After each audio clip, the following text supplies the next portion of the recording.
grab the feed from the Facebook Live page and then share that to the Color Computer group. That'd be great. Don't you mean 8 o'clock? 8 o'clock. Yeah, it's 8 o'clock. It's 8 o'clock. Yes. Did I say 9 o'clock? I don't know what I said. You said 10. Oh, all right. I can't count. All right. Looks like we're on YouTube, so we're gonna go ahead and cue the CoCoTALK intro. This is the Red Balloon episode 99 of CoCoTALK Live, the world's leading live talk show.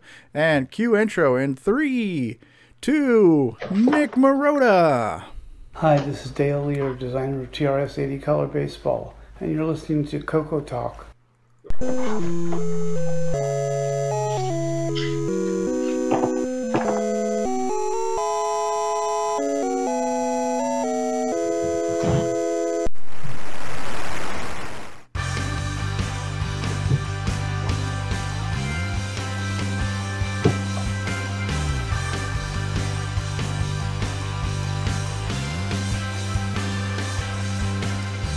This is CoCoTALK, the world's leading live talk show featuring the Tandy Color Computer, with your host, Mr. Can't Get Past Level 1 in any game, Stevie Stroh.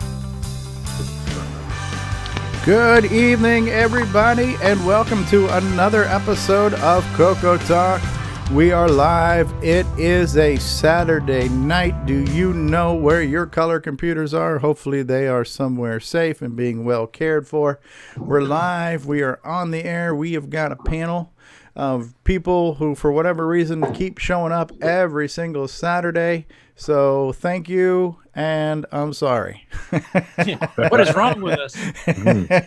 So we have in the bottom right-hand corner, on the bottom of the earth, the thunder from down under, Mr. Nicholas Marentes. Good day, Nick. Good day, everyone. Yep.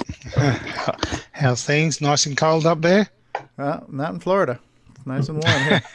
So, I had to kick the sheet off the other night because it was getting a little toasty under it.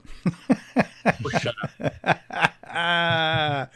We have from Canada in the Great White North, Mr. D. Bruce Moore is with us. How's it going, eh? Oh, and Jacob. Bruce Doing and good. Jacob. How's it going, both of yous? Good. Good. Well, welcome. Good to see you again, Jacob. Yeah, thanks. You breaking any more records on CoCo games? Working on it. Not there yet. Okay. Well, we look forward to game that. you working on now? I've been working on Dungeon Crawler. Oh, okay. Okay. Yeah. You liking it? Yeah, it's a pretty good game. Cool. Well, we're glad to hear that. We also have with us the celebrity booking agent, the interface to the celebrity world, the guy who has lunch and rubs elbows with celebrities. You know who I'm talking about. The Timberman himself, Ron Delvaux. Hi, Hello, Ronnie. everybody. How you doing? Still, Pretty good. Still getting over your sniffle a little bit there? Yeah, I'm good. We're 63 degrees here. It's been warmer. It's a little cool today, but yeah, we're supposed to get a little rain soon, and then 70s, 75s. Wow, 63 in Arizona. That's we're doing good. all right. We have the guy who gets stuff like too often now. He's almost a guy I almost want to say, I don't like you anymore. You're getting too many things. But this guy gets some cool stuff, and we're going to see some more show and tell from him tonight. Brian Weasler's with us. Good evening, Brian. Good evening, all. Welcome to the program. Thanks for being here again. We have legendary game designer and an all-around awesome guy. Mr. Rick Adams is with us. Hello, Rick. Hello there. Okay, we'll put you under the table with you if I'm cable. The big 97 music heaven. Okay. Thank you. You're too kind. You are too kind, and thank you. Yes. From Canada, lovely Curtis Boyle's back with us. Hello, Curtis. Hello, everyone. Thank you for being here. We have from the the Chicago area, right? You're in Chicago, Brian? Brian the Music Man? Yep. Chicago-ish area from the Glenside Color Computer Club.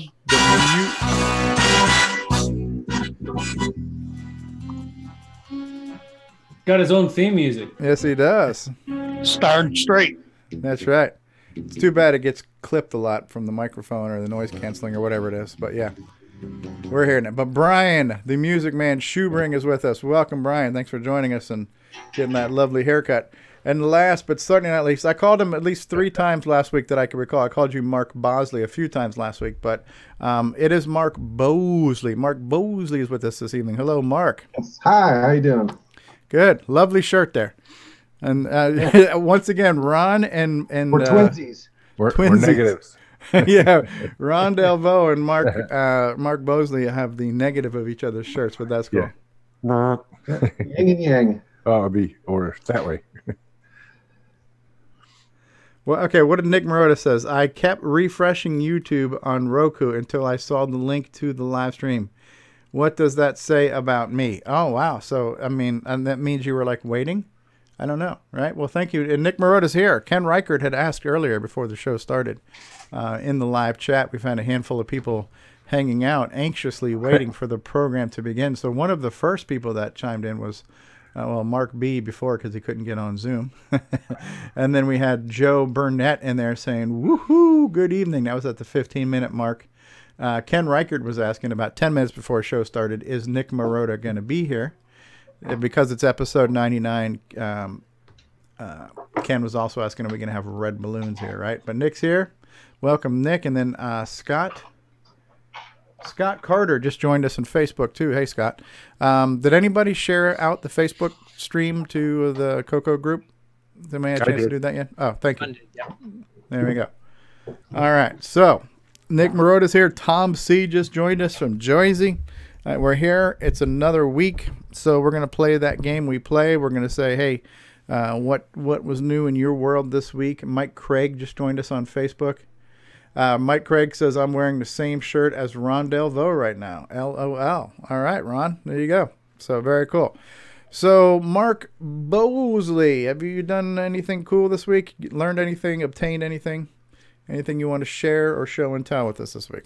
No. I just grabbed this because it matches the shirt, but this is my first color computer that I bought new back in 85 or something like that, 86. It's a CoCo 2, or as it's also known as the CoCoDUMP. Le CoCoDUMP. Le CoCoDUMP. Yellow. Strangely, it's getting yellow being in the box. I'm not sure what that's about. Huh. Hey, David O'Connor has joined us again. Welcome back, David. Excellent. Brian, anything new and exciting with you this week you want to share with the world? Yeah, I got a few things here. Well, I guess I should have specified which Brian. Oh, Brian, yeah. We got 2 Brians. All right. So, Brian, the Music Man. Anything new and exciting with you this week? I got my Boomerang 2 meg shipped and installed, so I'm cranking. All right. 2 megabytes of memory. Who needs more than that, right? You got memory to spare. That's excellent. L. Curtis Boyle, anything new and exciting with you this week? Nope. All right, short and sweet. Rick Adams, other than snow and ice and other frozen things in the... Yep, nothing other than we're watching the snow come down, yeah. There you go. I installed a new UPS today, but, you don't need to hear about that. Very nice. Because it doesn't run on a CoCo, so...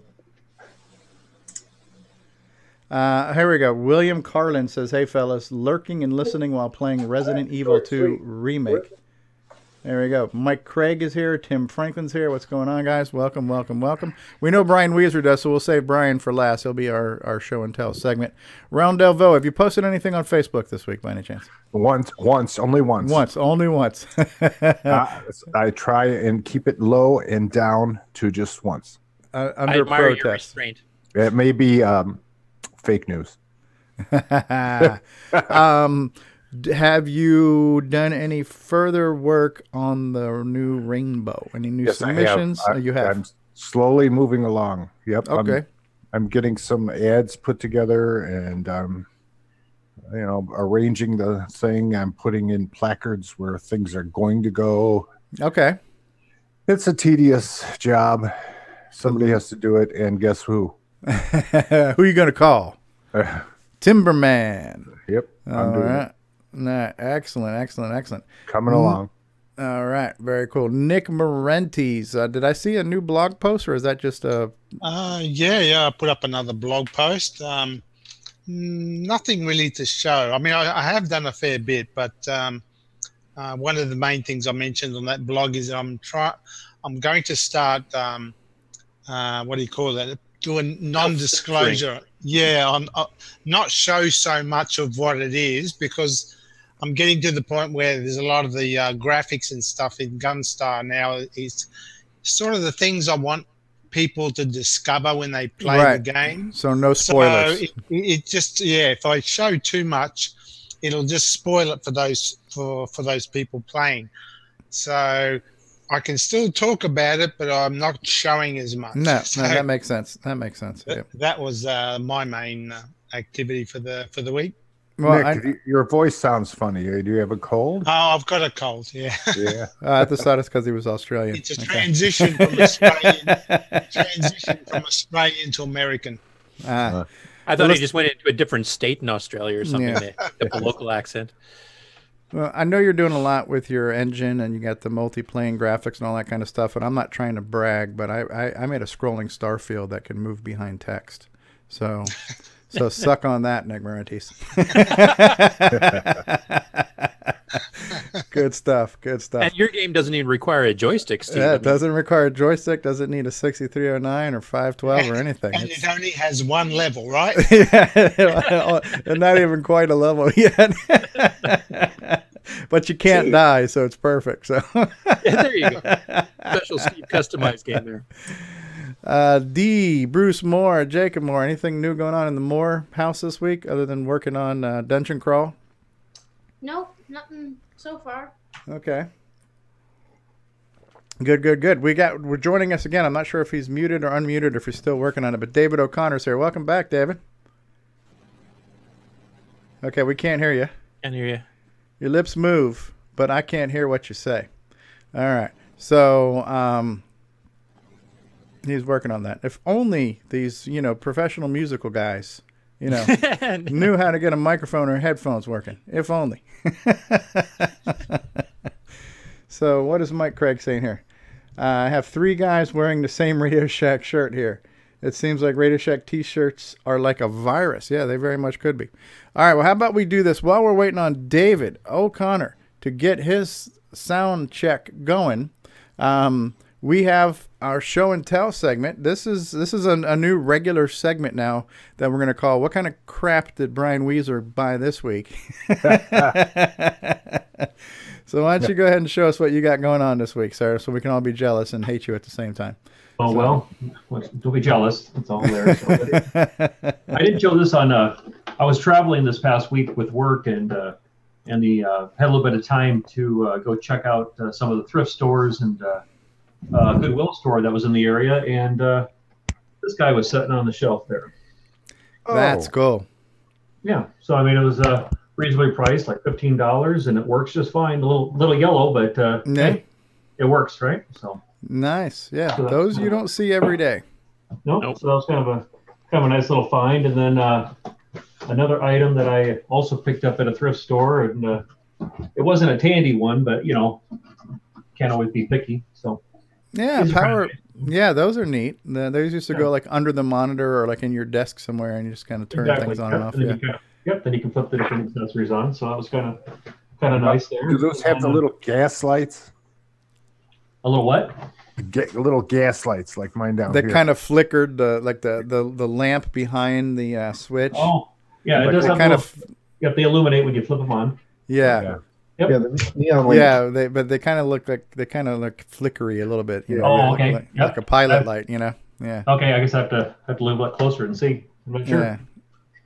And then and those were good with the computers where the computer had like a hard on-off switch. Like a modern PC, even if you switch that on, you'd still have to reach down and push the button on the tower to turn it on. So yeah.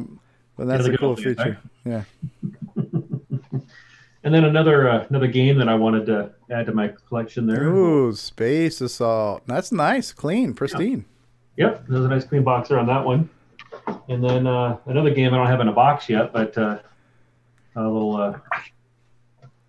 That is Slay the Nares. Yes. So I got the manual with it. So nice. Nice one.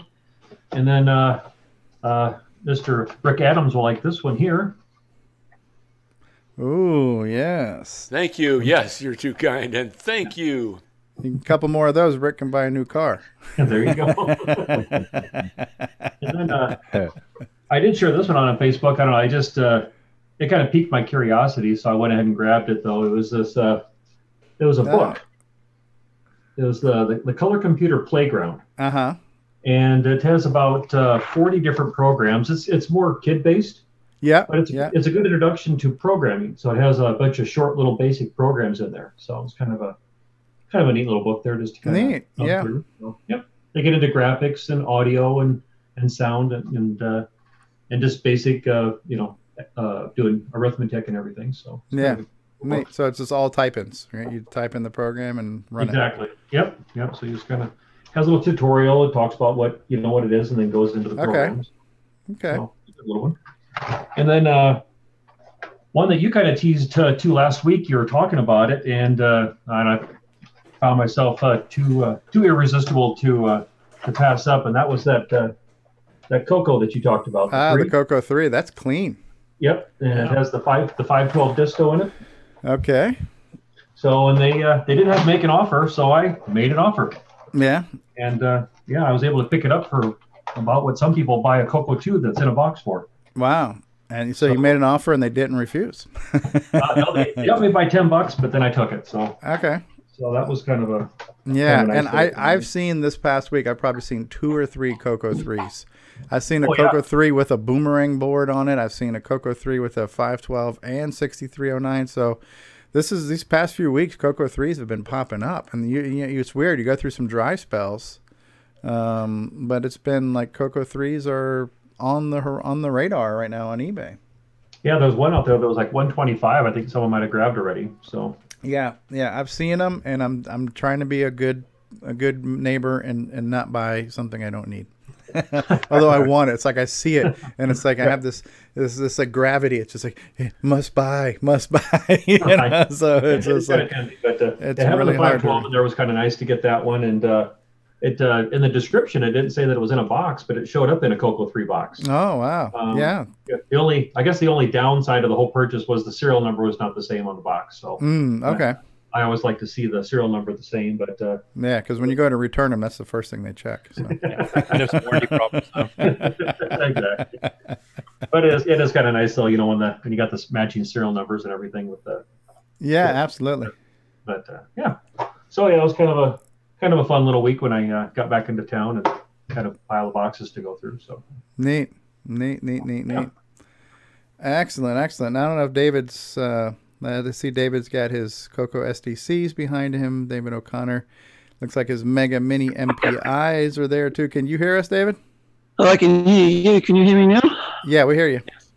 Oh, good one. Okay, yeah, I just had a few technical glitches here. I've just been trying to get out of the dungeon look and get a decent camera happening and a decent microphone. And I was planning on getting it all set up last night, but I've had a few health issues this week, so sort of a few things got in the way, and one thing went to another, and I'm still setting up. But we're all good now. Oh, good. Well, we're glad you're here.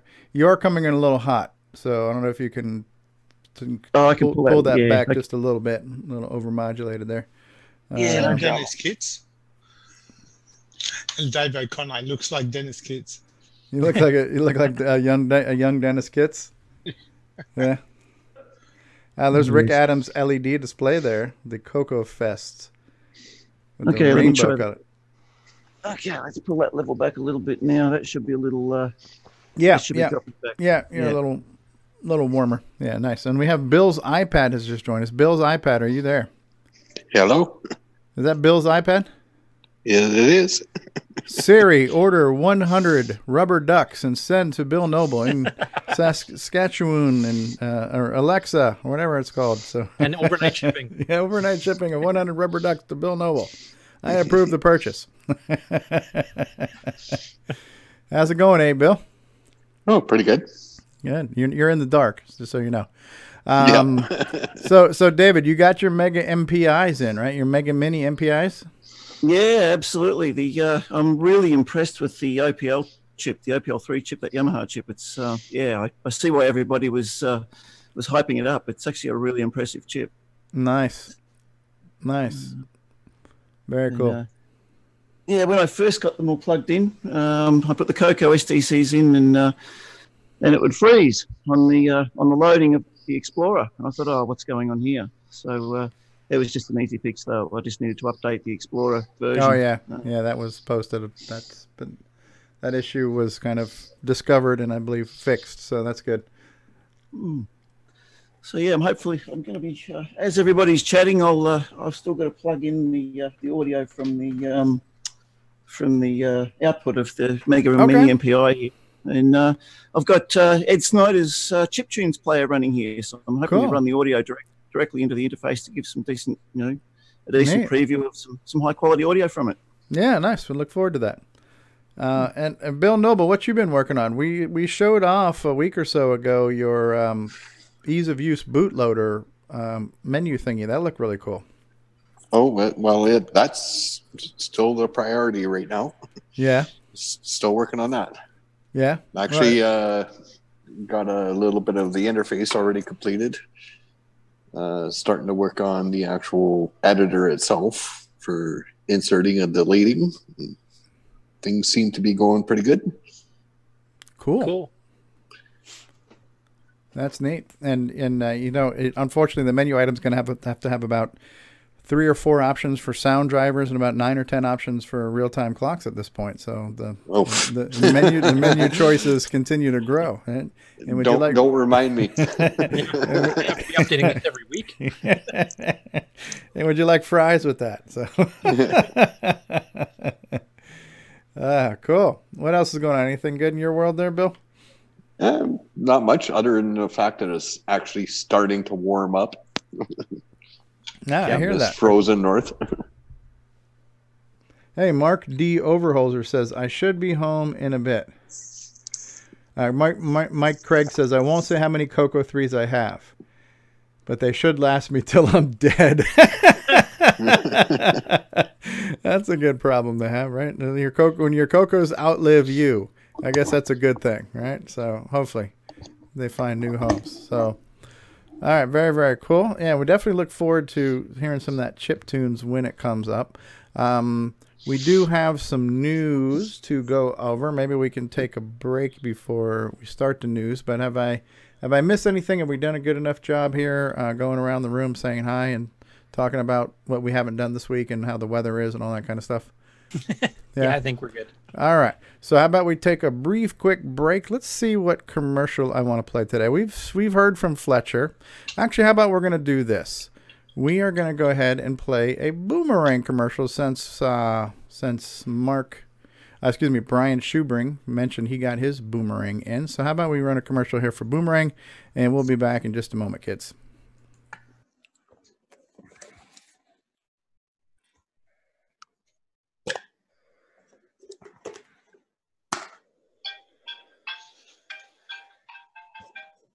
That phone while you're there, so don't mind me. Go ahead and take the call. We're all good. Here we go. Let's try Boomerang. Take 2.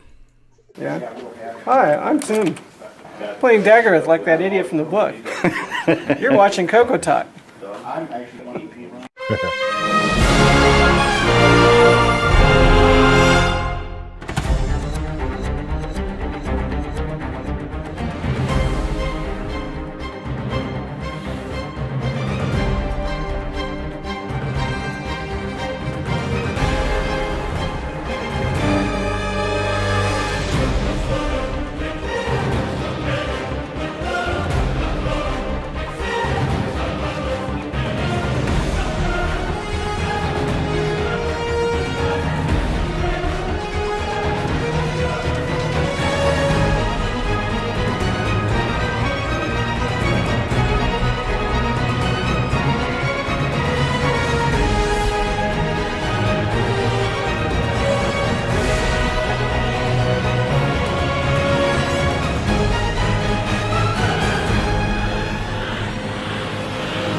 Radio Shack, the TRS-80 Model 3.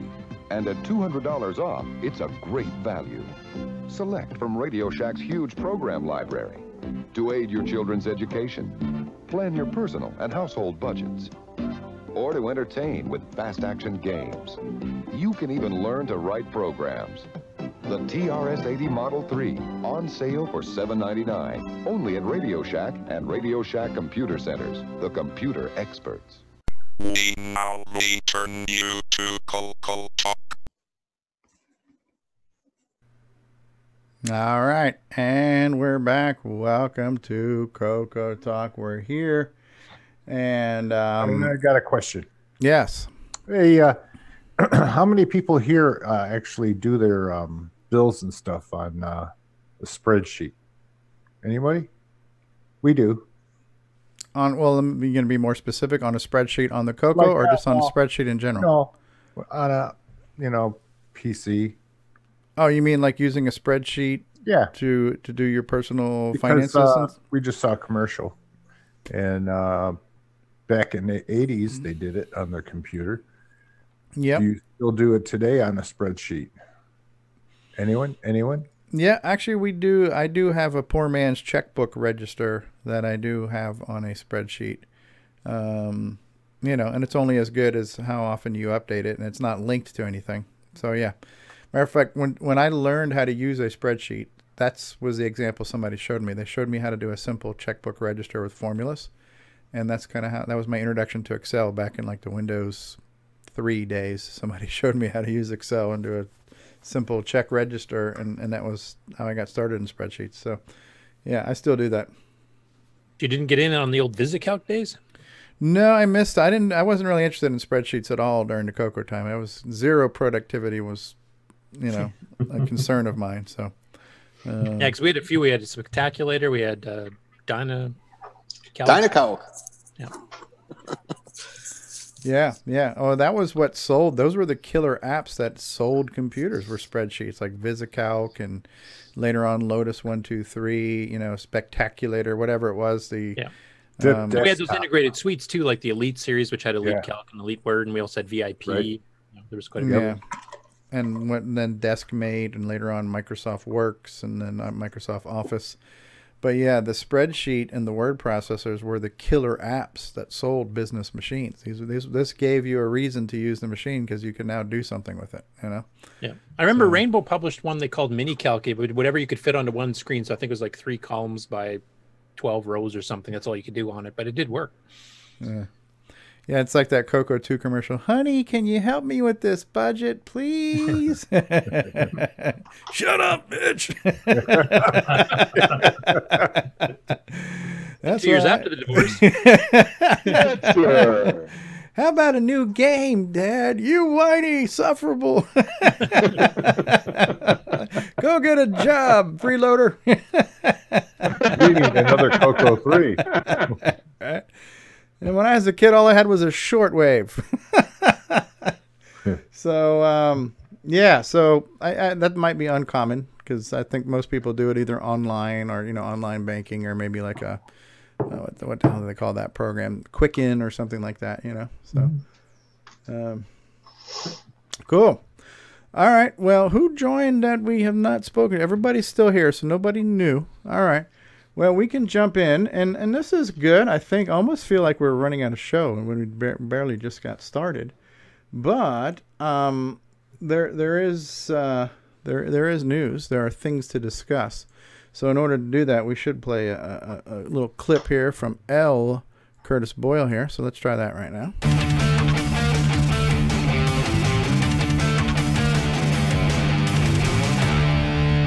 Woo! Rock out, baby. All right, why? Now, this is the weird part. What the hell's going on here with this frickin' thing? Lord have mercy. All right, so here's one of the things I came across on Facebook. Was a question, and I thought maybe this is a good topic, but this came from Jario. And he says, just out of curiosity, why was Jordan Mechner's Karateka never ported to the CoCo 1 or 2? And I don't know if anybody knows the actual answer, if it's more theory than opinion, but that was a cool game, Karateka, for those who remember it. That and Prince of Persia both had really good kind of cell-style animation and were kind of popular household names and games for the time. But why was it never on the CoCo? Just something Tandy wouldn't be interested in, or they weren't, whoever made the games wasn't interested in the CoCo? You guys have any theories? Or is this a CoCo 1 or 2 era game or a CoCo 3 era game? It was on the Apple II.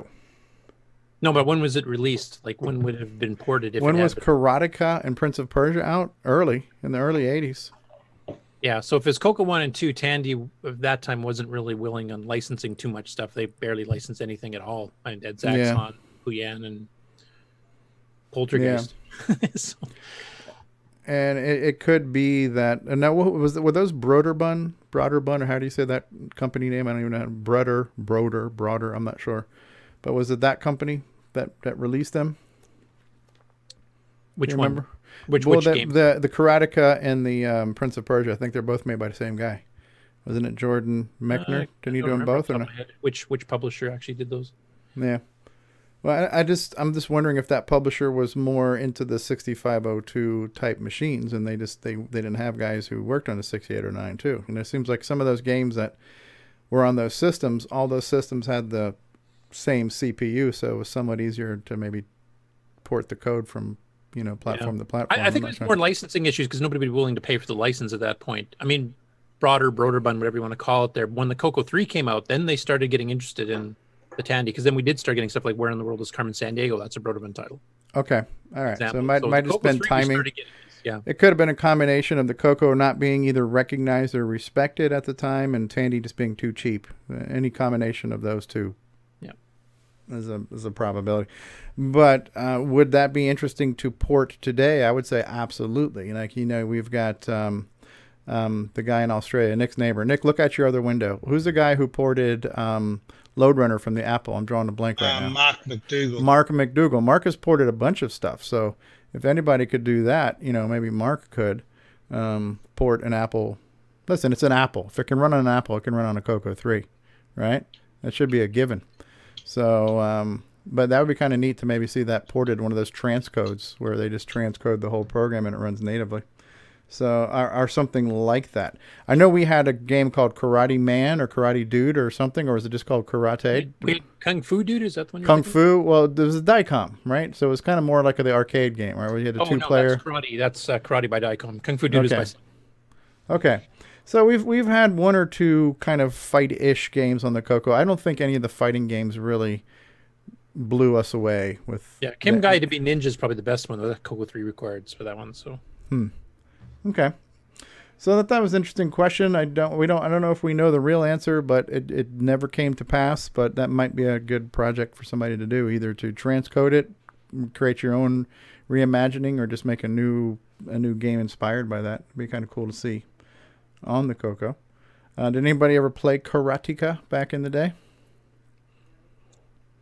I'd have to take a look at it because I'm not connecting. I mean, you start off, it's very Asian looking. It's got like the big frames above you, and you're always like running from left to right. And the cell animation of the guy running and fighting was very good. So it was kind of a 2D, I wouldn't call it a full screen scrolling, but you left the screen and it kind of scrolled to another one, or I don't kind of remember, but it was a really cool looking game for its time. Visually, really good. The fight sequences were cool. So yeah. Anyways, matter of fact, I remember getting it on the on my Atari 7800. I got it on a cartridge and I tried playing it, and it was just really hard to figure out how to play with a joystick. It was probably one of those games that was better geared towards having certain keys on a keyboard to mash for certain things. Here we go. This is a plug for Jason Reichard, the CoCo Man switcheroo cable, but Derek Green posted a picture saying how impressed he is with his switcheroo. So he got his switcheroo running. There's a picture of the CoCo looking clean. It's a picture of Rampage on the CoCo 3. The one thing, and this is maybe just me and an OCD thing, I don't like it when you put things on a widescreen TV and they kind of stretch them. So I usually go through I'm not a fan of that myself. Yeah, I kind of go through the menus and tweak the aspect ratios to where they don't get stretched, because I don't know, just not a fan of that, but that's just me.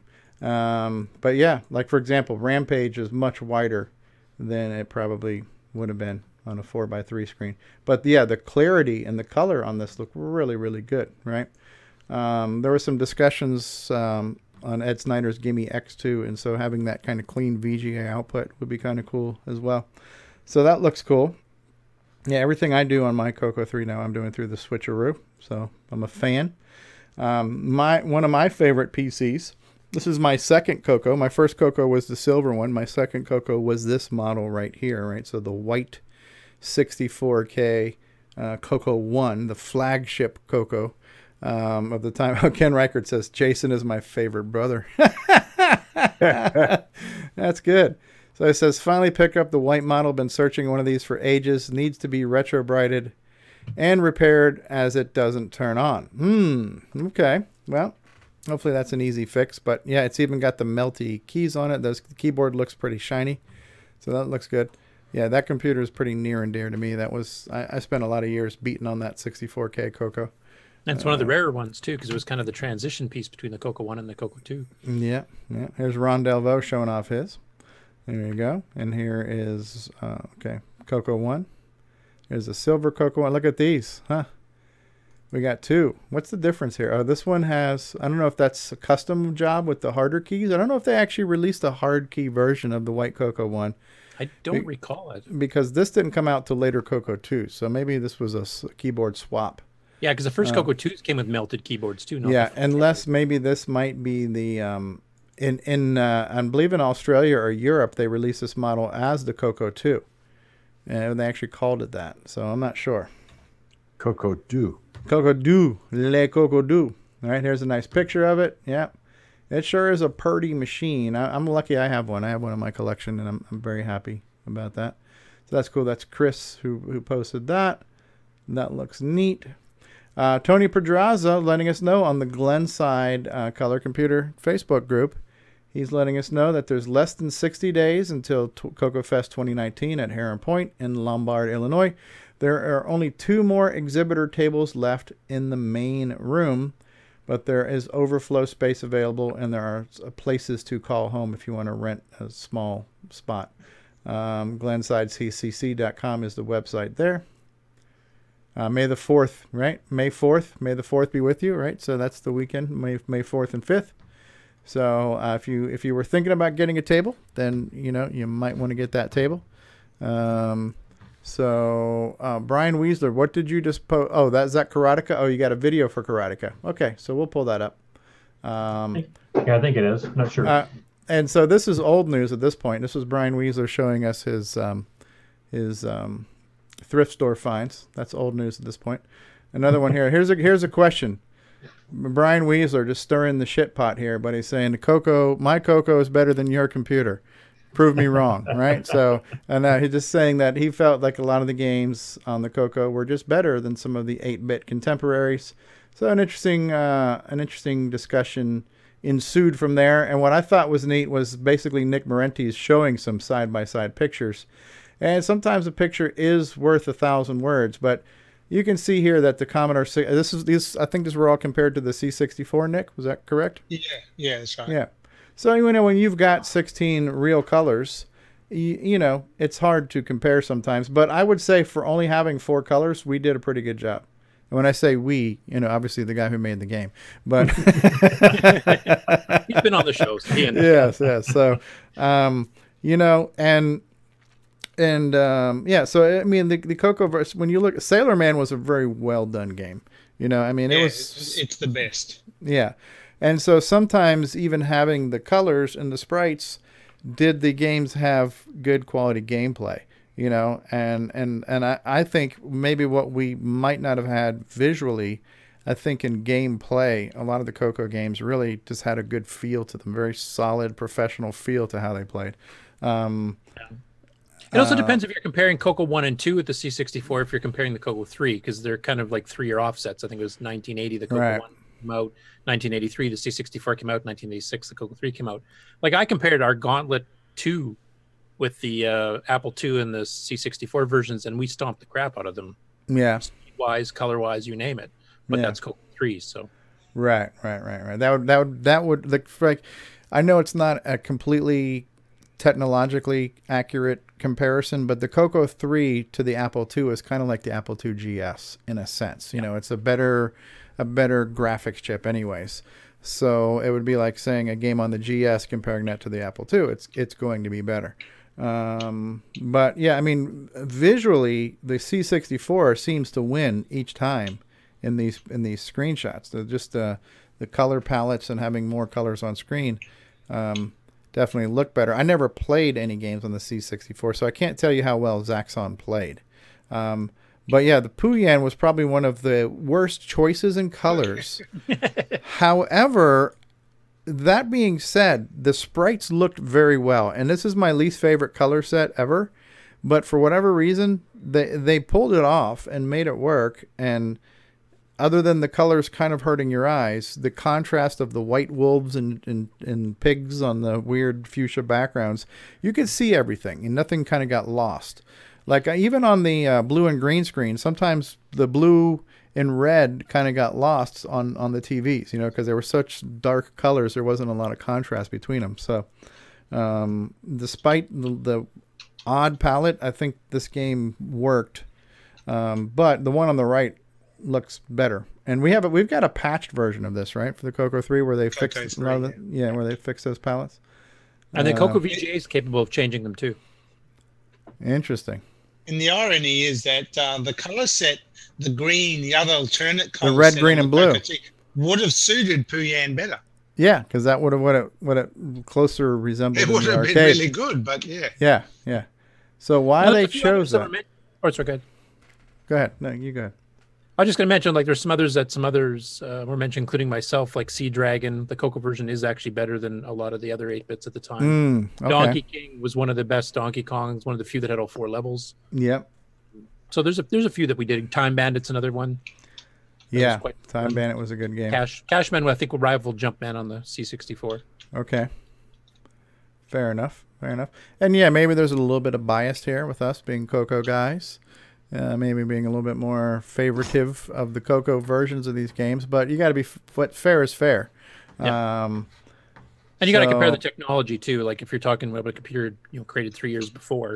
Right. Well, I'll tell you what. So let's talk about Canyon Climber. Right.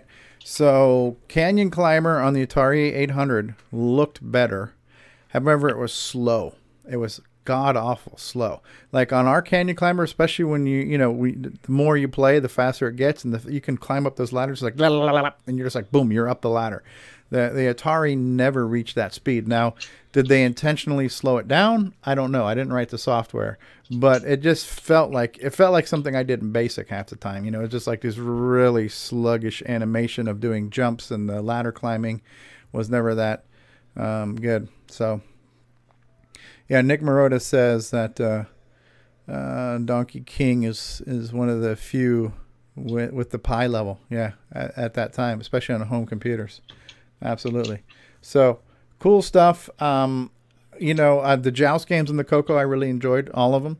They all had something nice about them, but they were all fun and playable. So I like the CoCo Joust games. I don't know that we had any CoCo Pac-Man that completely blew me away, but they were all playable, fun games. Probably Miss Maze was one of the better ones with the polish, having all 4 mazes and the music and stuff. What else comes to mind? Until the CoCo 3 stuff came out. Right. So, yeah, it's like picking your favorite CoCo game. I mean, I must say Zaxxon was good, right? And in the 2 big kind of holy grail games of like 1983, 1984 were the ColecoVision versions of Zaxxon and Donkey Kong. And both of ours kicked the crap out of both of those, right? And so our Donkey Kong was better than ColecoVision's, and our Zaxxon was better than ColecoVision's, even though it didn't have the colors. It just looked and played a little better. So those were some proud moments back in the day. I think our Canyon Climber played better. Maybe it wasn't as colorful, but I think it was a faster. You could fly through those levels, maybe too fast sometimes. I've never really seen Megabug other than screenshots. I know there was Dung Beetle and a few other versions of Megabug, but I can't really see that game being dramatically different on any platform. No, I'm not sure. If I remember, the Apple II version for sure was a lot slower, but the Apple II is also a lot older hardware based than even the CoCo is. So yeah. So Brian Weezer says the CoCo just did it better. Prove me wrong. Anybody have any contrary opinions here, saying somebody else did it better than the CoCo? Because I'll just find that Brian, hang up button. since you're the one who brought up the question, what would you be your prime examples of this? Myself? Yeah.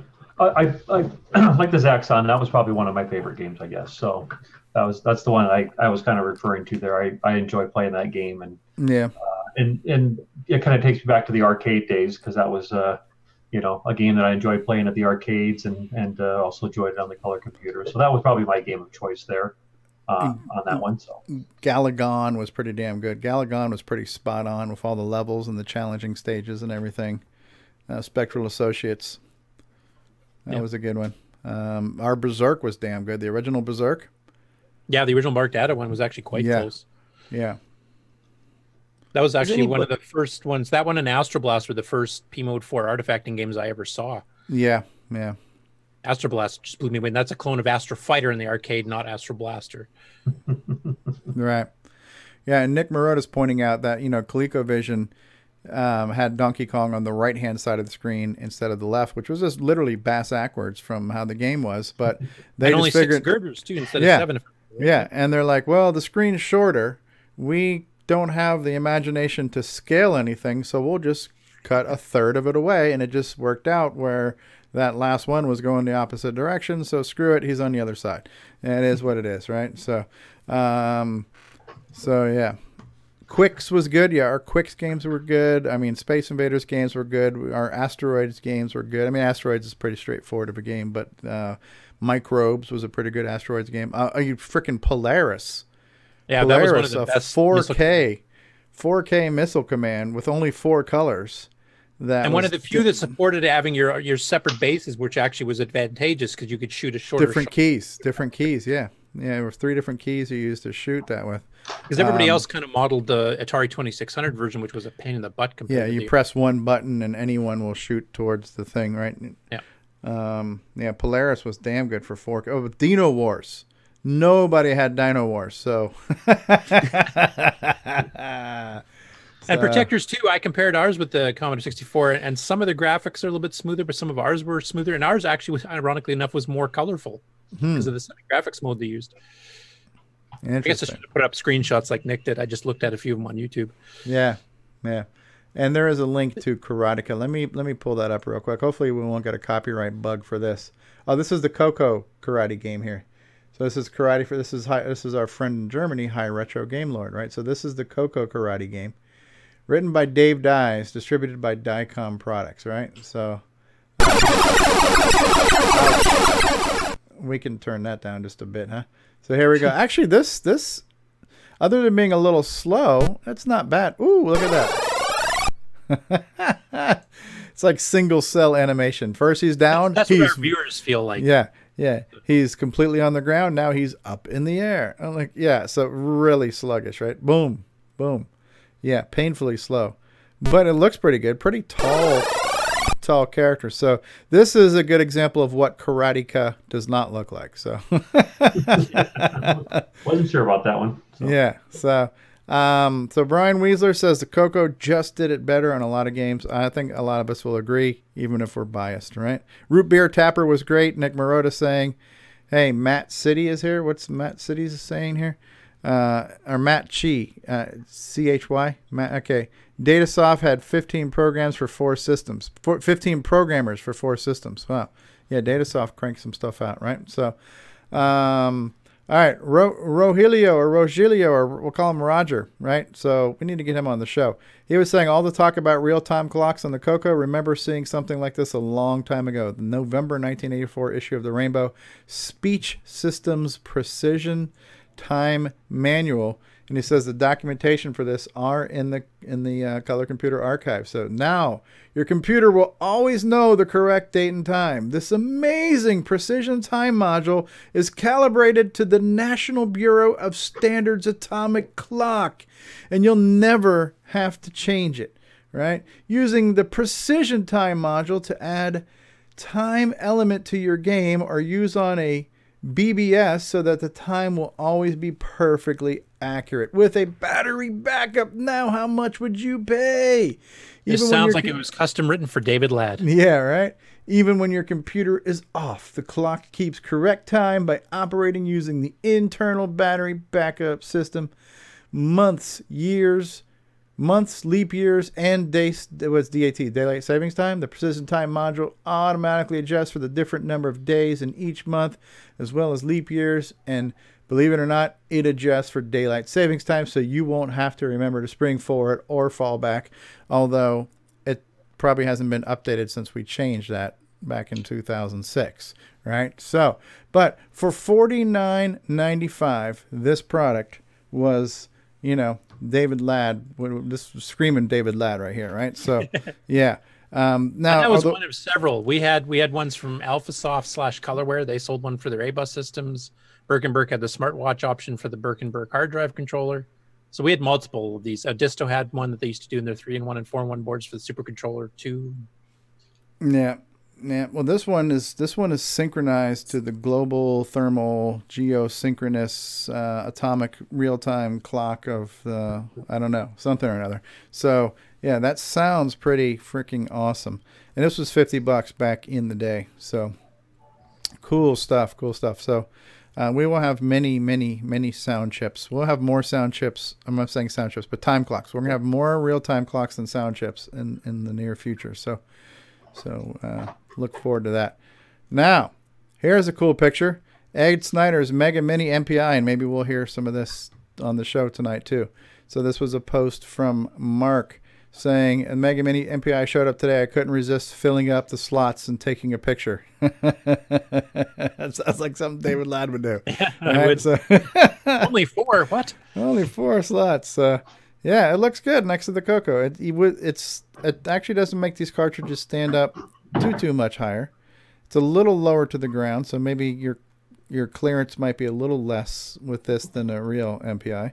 So that looks good. It's good to see some of these getting out there. People picking up the Mega Mini MPIs. It's like, listen, all the cool kids are doing it. I'm probably gonna have to break down and get one too, right? So now this one was posted. I'm not gonna play the video because YouTube will find a way to screw me, and they always do. However, this was a cool series called Abandoned, and this is showing off some of the abandoned Radio Shack stores, and then it gets into the Tandy history. And this is a 17-minute video, so it's called Bright Sun Films, and you're gonna see some stuff about what abandoned Radio Shack stores look like. So I'm posting that link in the live chat if you want to see it. Bookmark it, watch it later. But you can kind of see here, you know, they're showing that, you know, we went from thousands of stores to now empty stores, and then they get into the Tandy story. I can tell you a little bit about how Radio Shack started, and then I guess he's going to talk about what they did and then how they all went crashing and burning, right? So probably a cool thing to watch when you got 18 minutes to burn. So check that out. I just posted the link in the live chat. Now, Curtis had posted this one too. This guy posted a message in the mailing list recently, right? Curtis, is that where this came from? That is correct. And so you had mentioned, so he's here. I'm going to try to read what you posted in Discord from the CoCo mailing list. This is a gentleman by the name of, what is his name? David Johnson. M. David Johnson. A 3-initial guy too, right? So he's saying, when the Rainbow folded back in '93, I thought the CoCo was dead. I became involved in other stuff and forgot about it. Now I find out that CoCo and Glenside and CoCo Fest are still alive and well, and it's right here in my own backyard. I should have paid more attention. One of the first things that caught my eye was the CF83 4th on the archives, but the file there is only the demo disc. The full 4th package is now up and available for free download on my newly registered website, BDS-Soft. BDS Software. So this is M. David Johnson. And he should put this on the Color Computer Archive, unless he wrote it. Did he write it? Is he the author of this, or is he just a holder of a copy of it? I'm not sure. I couldn't quite tell from his post. He did mention that he'd seen that the software's there, but it was the demo version, and he has the actual full one. So I don't know if that means he just had purchased it and had it kicking around, or if that meant that he was the original author. I'm not sure. Okay. Well, either way, I mean, if it would be nice if he's making it available on his website, then it says free for all. See this software license. So let's see what his software license says. The new software license applies to all software found on this site and supersedes all software which has previously been. All software documentation and information is available free download without cost, whether you download such an item. BDS former software. Okay, so I'm still not clear.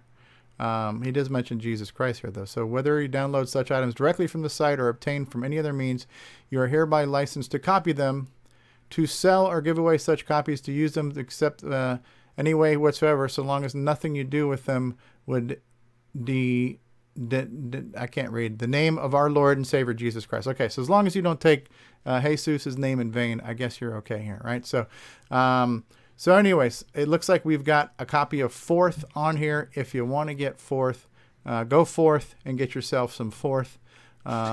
Maybe we need to reach out to this guy and ask him, hey, are you the author? Or are you just now somebody who's passing this along? If he is the author. Sounds like he's coming to the fest too, which is cool. Yeah, okay. Yeah, so that will be cool. So that is M. David Johnson. Did you look at the Color Computer page? No. It says in the 1990s, it developed and BDS software marketed a 1983 standard Fourth for the CoCo. Oh, he's the guy who did it? Yeah, that's what it sounds like. So he's the guy. So he is the guy. So yeah, we should probably reach out to him. Matter of fact, it was... It wasn't something that, God, I'm drawing a blank on his name right now. Who's the guy who's doing Long Branch Never? Paul Fiscarelli. So yep. Remember Paul Fiscarelli found a bunch of stuff and it was possibly a Fourth compiler or something like that. So I don't know if that's related to it at all or not. Yeah, we had multiple Fourth compilers. Like I know there was one, what the heck was the name of the company? Hoyt Stearns Electronics, because Dwayne Downing had a copy of that one and he fiddled with it for a bit. There was another version of Fourth for OS 9 at one point. So there's been at least 3 or 4 different versions of Fourth on the CoCo that I know of. Okay. And hey, we've been joined by Mark D. Overholzer. Hey, Mark, how are you? I'm back. You're back. It's been a while. Yeah, well, things have come up. And Jim Gary has joined us too. Hey, Jim Gary, how's it going, eh? So your priorities obviously have not been in the right order by being absent for many weeks in a row, Mark D. Overholzer, but we would expect nothing less from an Apple guy. So now we can start dissing those Apple II games again. Us been busy working on the Rainbow magazine, I'd imagine. yeah, Ron had mentioned that. You got Mark Overholzer and Ron combined. You guys want to give us an official update on Rainbow? I'll throw Ron under the bus. Let him go first. He kind of did. Yeah, he did, but I don't know that David O'Connor heard it. But okay. Yeah. Well, I didn't hear it, so. Yeah. You want to do a quick recap on that, Ron? Yeah, he's been reviewing the articles, and he sets them up on our group we have, and then I download them, and I'm arranging them into a PDF, and soon to be ready for production down the road in a paper form. So I'm in the process of compiling things and putting them together, and it's a slow, arduous process, but it's coming along. There you go. I've got 20-some pages so far, Excellent. We've got a David Ladd sighting. He's in YouTube right now as CoCoTALK. Hey, David, what have you been up to, David? Oh, I'm much happier breaking stuff. Oh, okay, David's been breaking stuff. All right, that's good. Jim Gary, how many games have you ported to the MC10 this week? And you're muted, so we can't hear you just yet.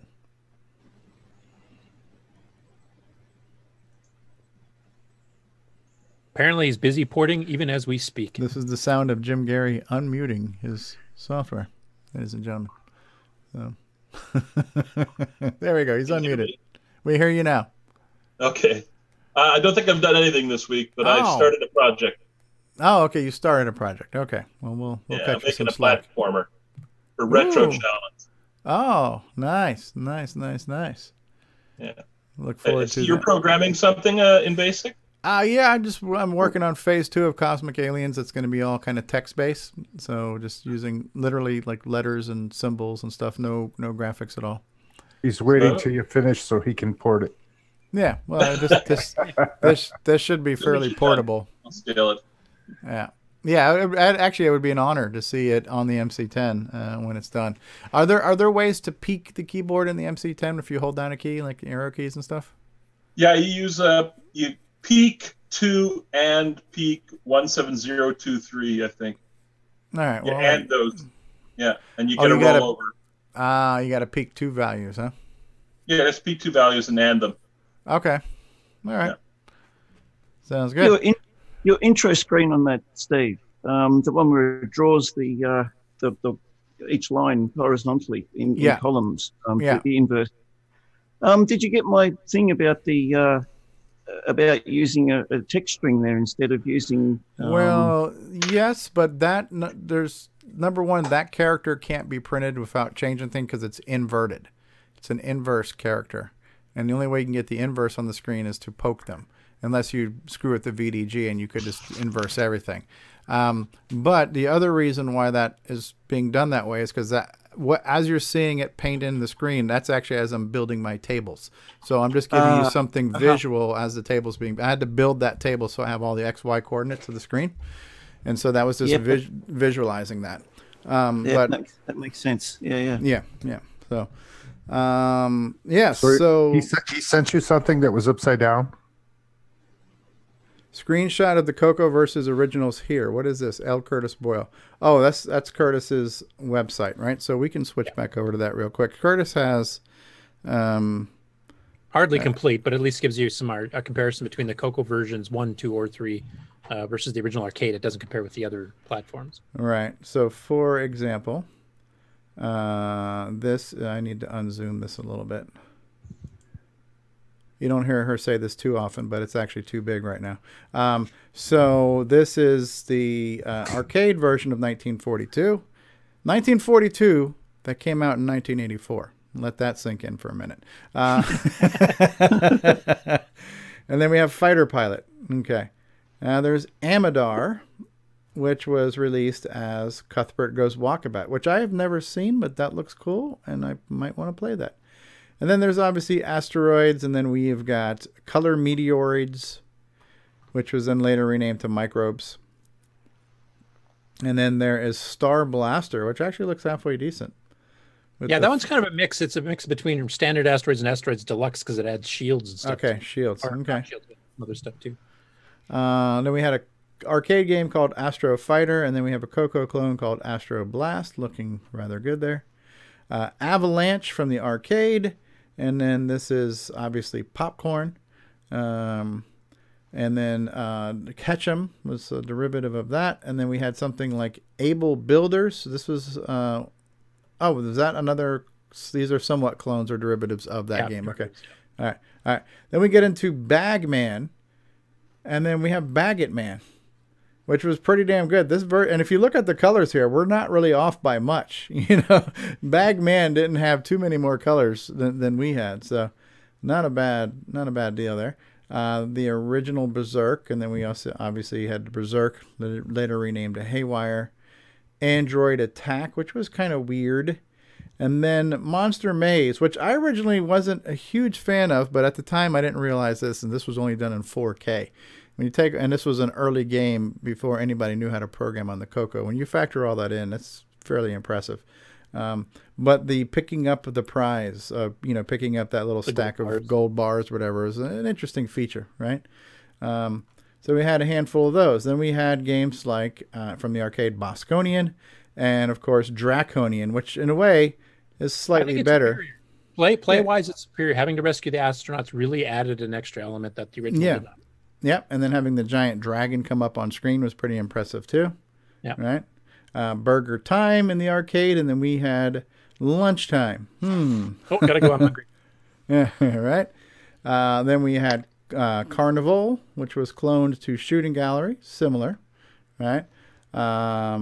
What is this? Oh, Centipede. Were there any Centipede games on the CoCo? That's a rhetorical question, right? So, probably one of the better ones, Intracolor, called Colorpede. Yeah, the Intracolor games were pretty damn good.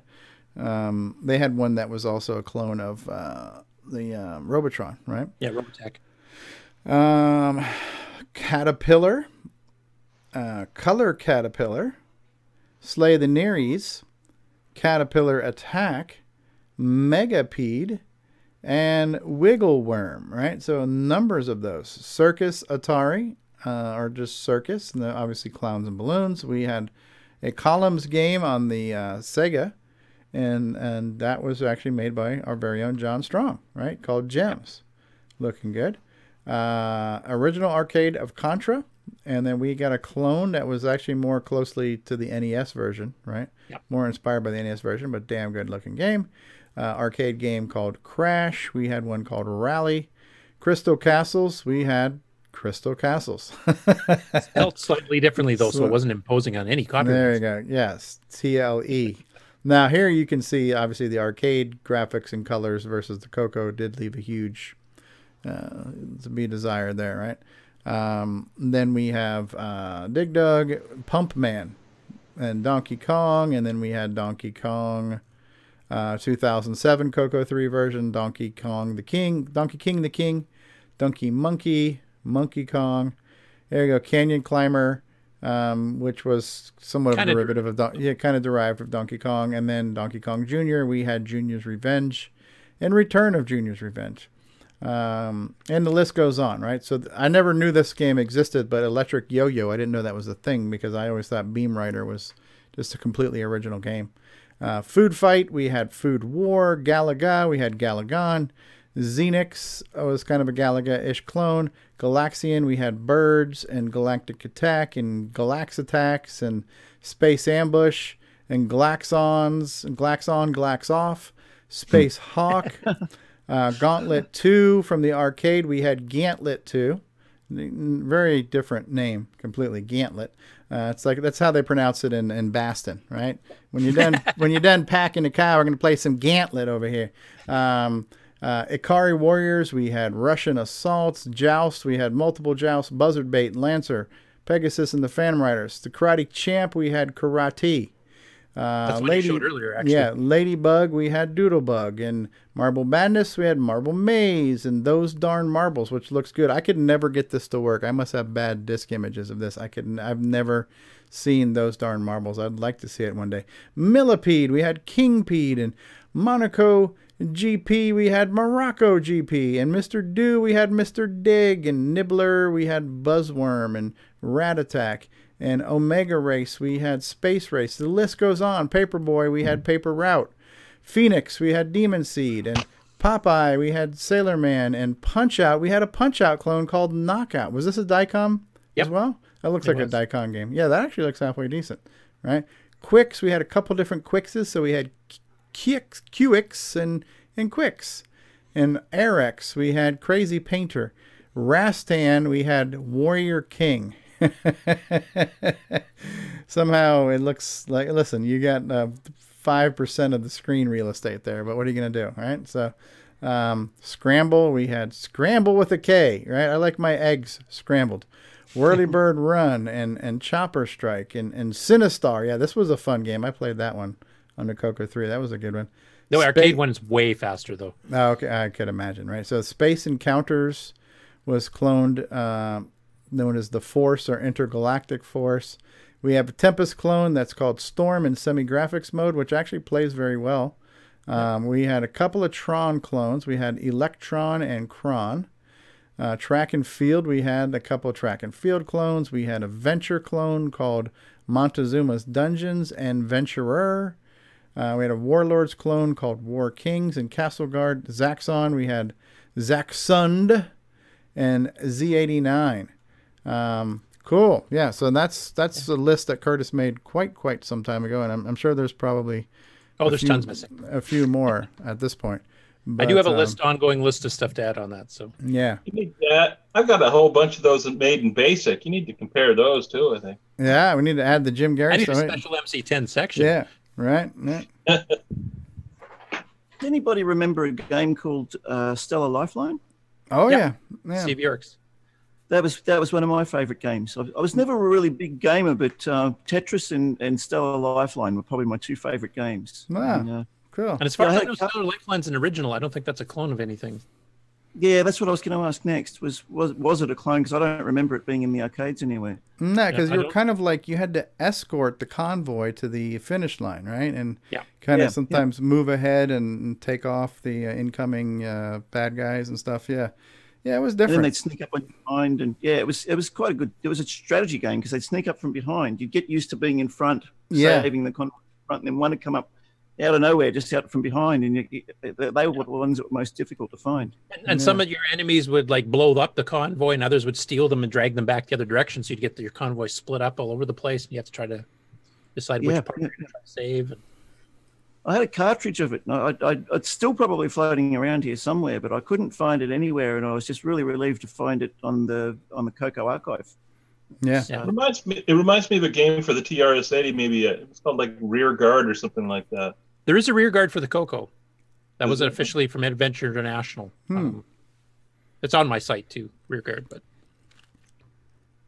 you're not escorting a convoy in rear guard. You're just basically shooting behind yourself at aliens and stuff. No, we have a question from Perry in YouTube saying, did anybody play P-51 Mustang Attack over the modem? So has anybody played the? I did way back. And I wasn't very good at flight simulators in general, so I didn't do too well on it, but we did get it working. Yeah. Yep, we got it working. That was Bill's Me and iPad. Daryl actually got it working. Curtis. And I know somebody recently on Facebook, like within the last year, said that they got it working too, between two CoCos directly. That might be something to try with all these ESP Wi-Fi modules now at this point too, where you can play against somebody over the internets. You know? Yeah, if it simulates the modem properly and works on the bitbanger, because it's hard coded for the bitbanger at 300 or 1200 baud, I can't remember. He said bitbanger. Yeah. Cool. Very, very cool. So David, are you in a position now to woe us with some of the chiptunes player stuff from the Mega Mini MPI, or? Yeah, I've got it plugged in. I'll just set my audio level to automatic and just make sure we don't overload things here. So let's hear some of the Ed Snyder goodies coming out of this new Mega MPI. All right, I've got one track here that seems to be a pretty good demo of what it can do, and I've got it running with the audio spectrum analyzer once again. Nice. This is on the CoCo 1. You're running this, right? Not a CoCo 3? Yes. Yeah. So, Ed's sent me a couple of 6309s to replace the 6809s, and got them in both of the CoCos now to run with the Mega Mini MPIs. So, let's just, if I do this, hopefully my microphone's not going to...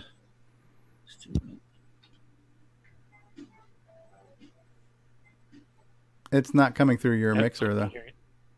No, you're not hearing that. No. I did see the audio spectrum analyzer go off, though. That was cool.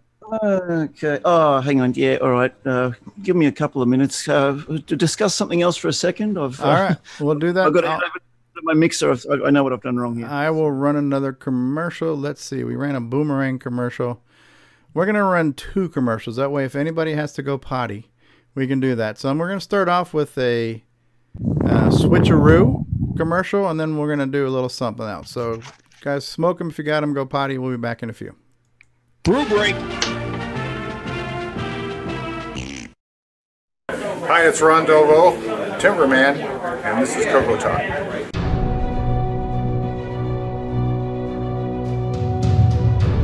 In a world where RGB produces black and white video, one cable can make a difference.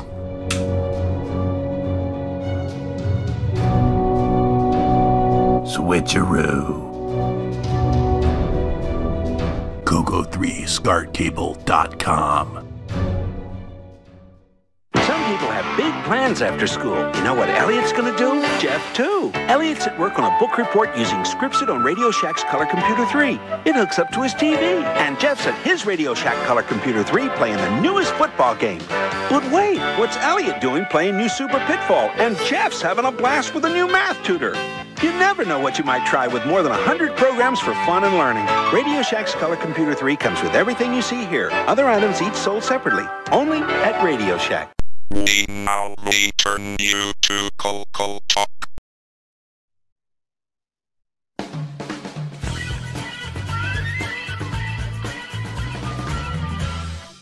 Hey, have you got your CoCo 3 yet?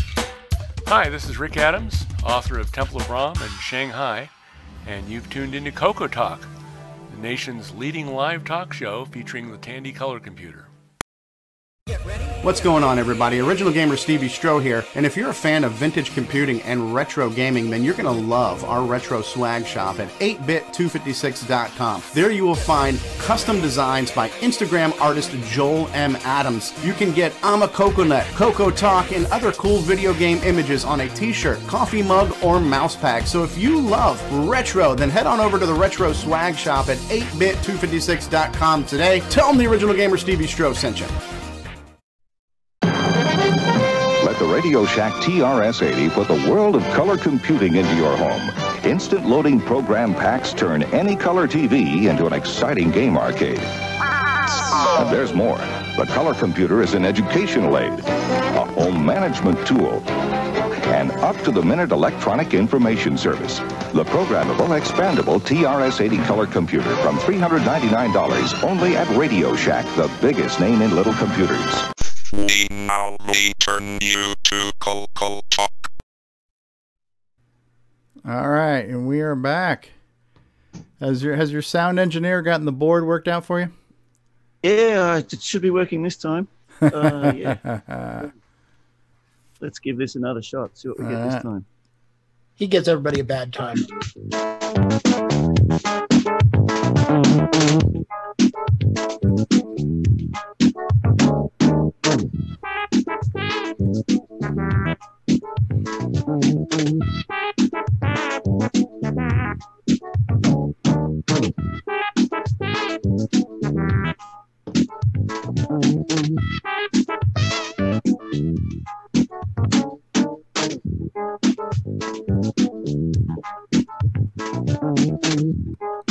Yeah, it looks good with the audio spectrum analyzer going back there too.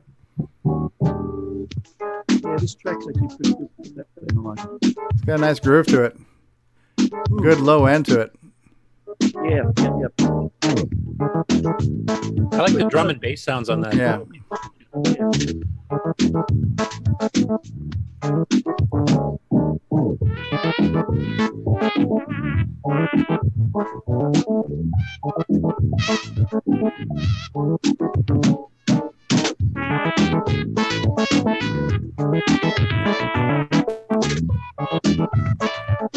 I gotta get one of these things now.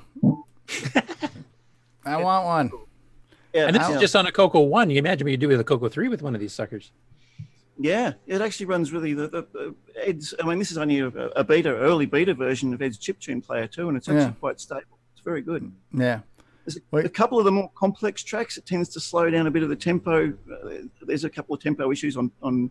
It's only one or two of the really complex tracks, but probably about 90% of what's on there just runs really, really nicely. And I would imagine Ed would be as he fine tunes all this, he'll be able to iron those things out.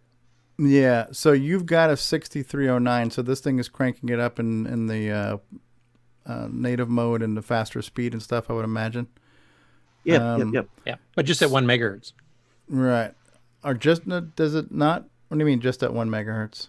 Because this is a CoCo 1, so it's well, that leads into my next question now. The CoCo VGA, because it is not even, I guess, because is it not using the VDG at all now? Because I know the VDG still plugs back into the CoCo VGA, but could we get double speed on the CoCo VGA because it's outputting differently? Well, it is still. I still do the poke 65495,0 double speed. 9.5, but what about 9.7? Can you poke a 9.7? The 9.5 only speeds up the ROM access. Try a 65497, because on a real CoCo, your screen would freak out on that because it screwed up the timing between. There's two issues with that. One, it screws up the video refresh, but it also screws up the SAM refresh of the RAM. So if you let it run too long, it'll start to scramble the RAM a little bit. Yeah, it does. I've tried it on this one, and it does scramble. So it scrambles the screen too. Yep, it does. Okay, so the CoCo VGA is not a workaround for that. So if you go into double speed mode, you're just screwed. Yeah, it might be able to get around the video issues, but it won't get around the RAM refresh issues where you're not leaving the SAM enough time to refresh the RAM before it starts losing charges, and then all of a sudden you start getting scrambled. That sounds like a Dr. Seuss thing here. SAM refresh to RAM. I haven't actually tried it with free. I can try it right now if you want. Yeah, try to do a double speed poke. Do the 65497 and see if it shites the bed or not. But I imagine, like he was mentioning, that the really complex tracks that start to slow down a little bit, like you're probably when you're using like 16 voices simultaneously. Yeah. I think the run natively on the CoCo 3 in full double speed would probably solve that. Yes, the screen just went straight. Went wackadoodle. Okay. Yep. That was a curiosity if the CoCo VGA could. If that would be kind of cool if you had a CoCo VGA and you could do the true double speed. You know. Yeah, I think you'd need faster RAMs. You'd need a SAM that can handle the faster speed too for the RAM refresh. Cool. Well, you got your hands full now. So you got some impressive setups there, David. You got, CoCos with the CoCo VGA. You've got 6309s in them, and now you've got the Mega Mini MPI. So you're kind of like up to the 21st century. You're fully decked out on your CoCo 2s, huh? And yeah, absolutely. And going back to the future, as we talk about, these Deluxe joysticks here, they were recent purchases and they were brand new. New old stock, still wrapped up, still in the plastic. Oh, wow. Nice. Yeah, which was pretty cool. I got two of them. They were on the CoCo Facebook page. One of the members there had listed them up. I think it was about a month ago or something, maybe. Okay. Yeah, and he had a whole bunch of them there, and I thought, I jumped in. And I'd never used a deluxe joystick way back in the day. I had plenty of the old black ones. Mm-hmm. So to actually get like a pair of brand new ones, and actually unwrap the plastic was pretty cool. Yeah, that's neat. Yeah. And David, have you got a CoCo 3, or are you planning on getting one? I've got a CoCo 3 on the way. Brian was he's got one there, Bryza. So we've been in communication, and he's sending me one down. It doesn't have a keyboard. I've got to find a keyboard for it. But a CoCo 3 Well, a keyboard. CoCo 1 and 2 keyboard will work. You'll just be missing the 4 keys. Yep. Does it have the telepathy input module? Where it can failing read that ears software where you can read your mind. You can just think to it. That'd be nice. Well, ears, you can talk to it and actually program it to know some basic commands. You can say that. Yeah. You imagine that, writing like a Siri program for your CoCo, and you say, CoCo. Right? So, CoCo. That would be cool. CoCo, launch SDC Explorer. CoCo, boot it didn't OS 9. work the greatest, but that's exactly what ears from speech systems did for the CoCo 1 and 2. So. Yeah, but we had the reverse, the speech, the speaker chip. I can't even speak it. The speech ROM pack back in the day. I remember having that and borrowing it from our local CoCo Computer Club, and got that back here. And we would find some random phone number in the phone book, and we'd ring them and do prank calls with this speech pack. You're being prank called by a Cylon.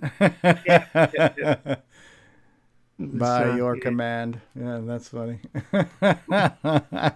Before Mum and Dad, much to Mum and Dad dismay because they had to pay the phone bills. But it was a little bit of fun. Yeah, that should be a segment. How does a speech sound pack say this phrase? You just type it and see what it says, right? It would butcher a few things. That's one thing we used to do. We used to try and find the craziest surnames in the phone book, and something that started with Z and went for like 26 letters or something, or Z, guys, and have 26 letters in it or whatever, and we'd ring them up and we type their name into the computer and we say, "Is Mr. up there?" Just to find out whether, because the computer it had just waffle on this big long string of just something that sounded really crazy. So you were so cruel in your youth. Oh yeah. So what else is going on this week? It's been a light week for CoCo stuff. We had a light news. It's an hour and a half. I almost feel like we're out of show, and this is a short show. Well, AGV Game Pack 24 has been released, and Paris said they're getting close to the end now of the port of everything, and he's even been discussing a little bit on Facebook about the possibility of releasing the code for somebody to make a CoCo 3 version of it. Oh, that would be cool. And he's also talking about possibly supporting the Game Master cartridge for the sound, so we can get the sound like the Spectrum had, the later Spectrums. Yeah, right? Yeah. Well, I'll tell you what I did today. I went and saw Captain Marvel in the theater, the new Marvel Cinematic Universe movie. And it was pretty damn good. I didn't know what to expect, but I was very pleased with the movie. So I don't know if anybody's a fan of all these Marvel cinema things, but I liked it. Yeah, that was the one that received some there's bad reviews or something, wasn't it? And then people went along and saw it. Yeah, and people were going along and saying it was actually really good. They were saying the reviews were wrong. So unless I'm getting that confused with some other movie, but Honestly, a friend of mine was mentioning something about it, and he said he read some really bad reviews, and he went along and saw it, and he thought it was pretty good. Yeah, no, I think the critics didn't like it or something, but the fans are really liking it. So yeah. Maybe that's what it was. It might have been the critics. Yeah. Okay, we just got a link from Jeff in Facebook saying, here's my CoCo voice synth. I'm not sure if that's going to... I don't have Facebook open. I'm not sure if I can grab that link. Let me see if I can find it here real quick. No, I mean, it was good. What was the last movie that just came out with frickin' Thanos? What was that one called? It was Avengers something or another. Infinity Wars or whatever it is. Was it Infinity War? I don't know what the hell it's called, but you know, the one with Thanos, it kind of ended on, let's just say, not a high note. You know what I mean? It was definitely like a cliffhanger, but it really left things in the universe kind of somber, right? And so you go out on that note, you know, you've got nowhere to go but up. And a couple of things they did to follow that up, which was pretty good. Obviously, it's all been planned in advance, but I think after the Thanos movie, they released Ant-Man and the Wasp, and that was kind of taking place during the time of the Infinity Wars. But it was, you know, it's still in the same universe, but different characters, but they kind of tie it in at the end. But that one was a little bit more light-hearted humor. You know, the Ant-Man series and that cast of characters is a little bit more like Guardians of the Galaxy, a little bit more tongue-in-cheek humor going on there. So that was kind of cool to sweeten it up a little bit. And then this one here with Captain Marvel, well, it takes place kind of like in the 90s, right? So, and so all of this stuff in this movie, it's kind of, you know, an origin story sort of. And, but it again ties in to right after Thanos, you know, so it kind of brings it all back to the Infinity War. But again, it was a nice movie to kind of take your mind off of how kind of doom and gloom that Thanos story ended with the Marvel Universe, and it's kind of bringing it all back and making you feel like, all right, what's the new one going to be called? Endgame, Avengers Endgame or something like that. So yeah, the Infinity Wars Endgame. Yeah, so you know they're definitely kind of stacking the deck here to get, hopefully, giving our heroes a fighting chance. Because I think Ant-Man's going to tie into that too, actually. Yeah. Since he got shrunk down to subatomic before everybody started. No spoilers in case you didn't see it. Right, So something. How's that? Yeah. Well, yeah, he got small, right? So Ant-Man got small. So cool. Hey, David, thanks for sharing that sound with us. That's kind of cool here in the Chiptunes player. And you know, as you start working on all those things you said you were going to do with controlling your racks of gear back there, we'd definitely love to hear more of those updates from you. Yeah, I'm working on power supply design for the big modular in the background at the moment. Yeah. I was hoping to get that finished this week, but I had some health issues, as I was mentioning earlier on. I was actually at very high risk of a heart attack. Well, that's not good. That's not good. I had no idea, and it was. Turns out that I get migraines a lot, so I'm on. My doctor gave me medication to help try and prevent the migraines. Turns out I was having an allergic reaction to it, and it was making my blood pressure came up at something like 170 on 110. It was absolutely through the roof, and it's normally about like 110 on 70. My resting heart rate was nearly 100 beats per minute, and my heart was skipping beats every like 4 or 5 beats. Did you say 800? No, 180 over. 110. That's still a lot. That's still a lot. Yeah, it's the most. It was. I actually have a heart rate, a blood pressure monitor here, and it was giving me high readings, and I thought there was something wrong with it. Yeah.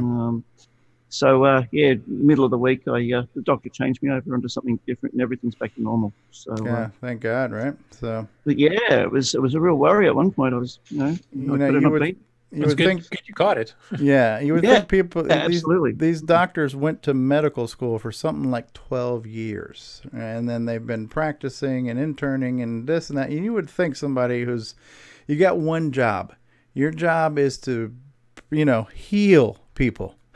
And somehow they still manage to screw it up. That's why they call it practicing medicine. Maybe one of these days they'll get it right. I'll get it right. Yeah. Yeah. I do have to say though, in his defence, that reaction is listed as a potential side effect, but it's listed as rare. And I happen to be one of the rare cases that actually had an allergic reaction to it. So yeah. Well, we're glad you caught it. Yeah, I've had a few scares like that too, which I'm glad that I caught. So family first, but then your own self. You got to take care of yourself. You're part of the family, right? So you're as far as our priorities, it should be our mental and physical well-being and family, and then everything else, right? So you got to have a couple of priorities there. So one other thing with the sound. Remember last week we were talking about which well-known synthesizers back in the day used the 6809 processor, and we got to talking about the Fairlight CMI, the big mega sampler, which had between 5 and 6 figures depending on its configuration and price tag. It used a pair of 6809 processors. The interesting thing was I'm sitting right in front of a sampler keyboard right now, the Ensoniq Mirage, which is one of the first affordable professional sampler keyboards. And little did I know that I was actually sitting right in front of this thing, and it uses a 6809 processor. So wow. I've got the thing plugged in and I've got it loaded up, and everything's connected. I can give you a bit of a quick example. Yeah, sure. Let's hear it. I'll just see if I can swing Okay, and Stevie, I posted Jeff's link to you on the chat here on this. Is it in the Zoom chat? Yeah. Screenshot from the CoCo. Okay, YouTube. Okay, and is that something that we can show without worrying about copyright stuff? From my brief look at it, yes. It's just kind of showing his own do-it-yourself. He made his own little 1980s vintage speech thing. Using an 02568-AL2 chip, which I'm not even familiar with, so I'm interested to see or hear what it sounds like. Okay, we'll pull that up as soon as we get our little sample here of 6809 synth. It's the original floppy disks, 3.5-inch floppies. Oh, wow. You stick one of them in and you should get the old come up in a second. Loading up samples. Listen to that floppy drive load, huh? Yep. And the Mellotron I was talking about was an analog sampler. It had tape loops on it for each key, and when you press the key, it would literally play a loop of tape for that note. Oh, and wow. they'd have different things recorded on it. The Moody Blues used it. Led Zeppelin used it for orchestral sounds in some of their tracks. A lot of the Beatles used it for Strawberry Fields for the flute line. So the Mirage sampler happens to have a very Mellotronish type choir sound, which I actually absolutely love. And this is the sound. It's,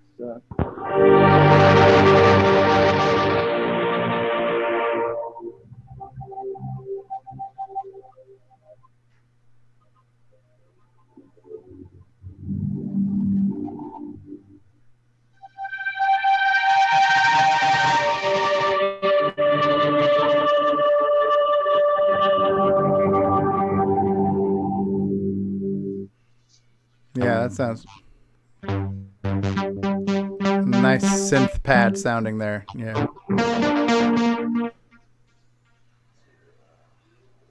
Too bad. I think Zoom is probably killing some of this audio there. Maybe the auto clipping of the microphone and stuff. Yeah.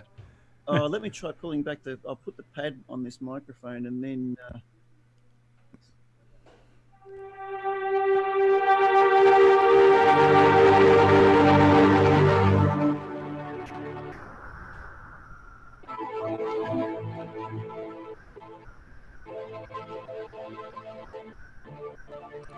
Yeah, I think it's the software that's killing it.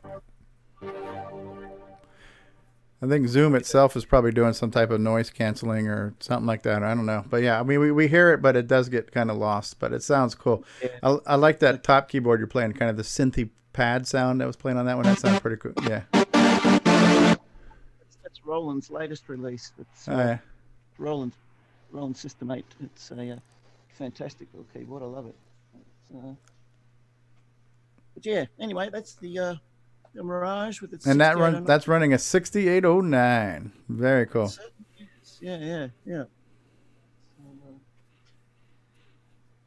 Well, Pity about this. You need to have Nick Marentes over for a shrimp on the Barbie and show him off your whole setup there. Sounds like fun. He can't be too... help him write a theme song for Gunstar. For Gunstar, right? Yeah. Yeah, we had a comment earlier saying somebody's still waiting on the OS 9 version of Funstar. So, yeah. That was supposed to be done in a weekend. So. Yeah. I have a sneaky suspicion Nick's going to try to make me write that once he finishes the main one. Yeah, right? You're going to outsource that, right? So, foreign labor. Yeah. I'll stuff it off on Bill. All right. Buy the game, get a free Mirage keyboard, is it? Not likely, Curtis. Yeah. Okay, so this is Jeff Gubash. I hope I'm not screwing up your name here, Jeff. But it's a minute long, 57 seconds. So let's hear this.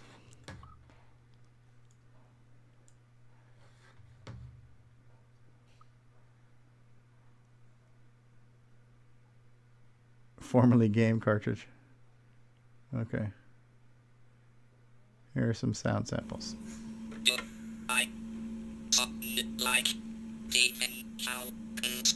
Stephen Hawkins.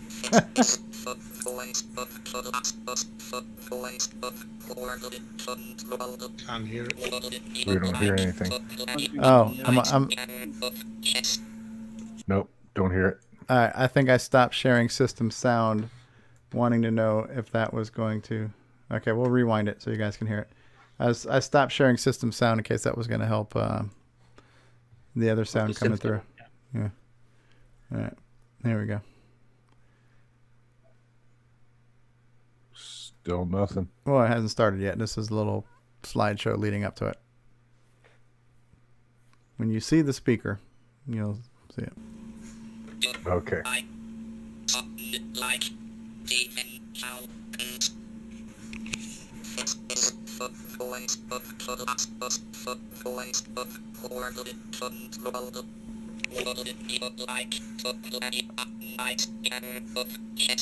Would you like to play a nice game of chess? That's funny.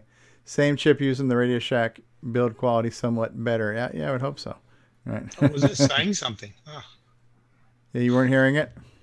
I was hearing something. Yeah, it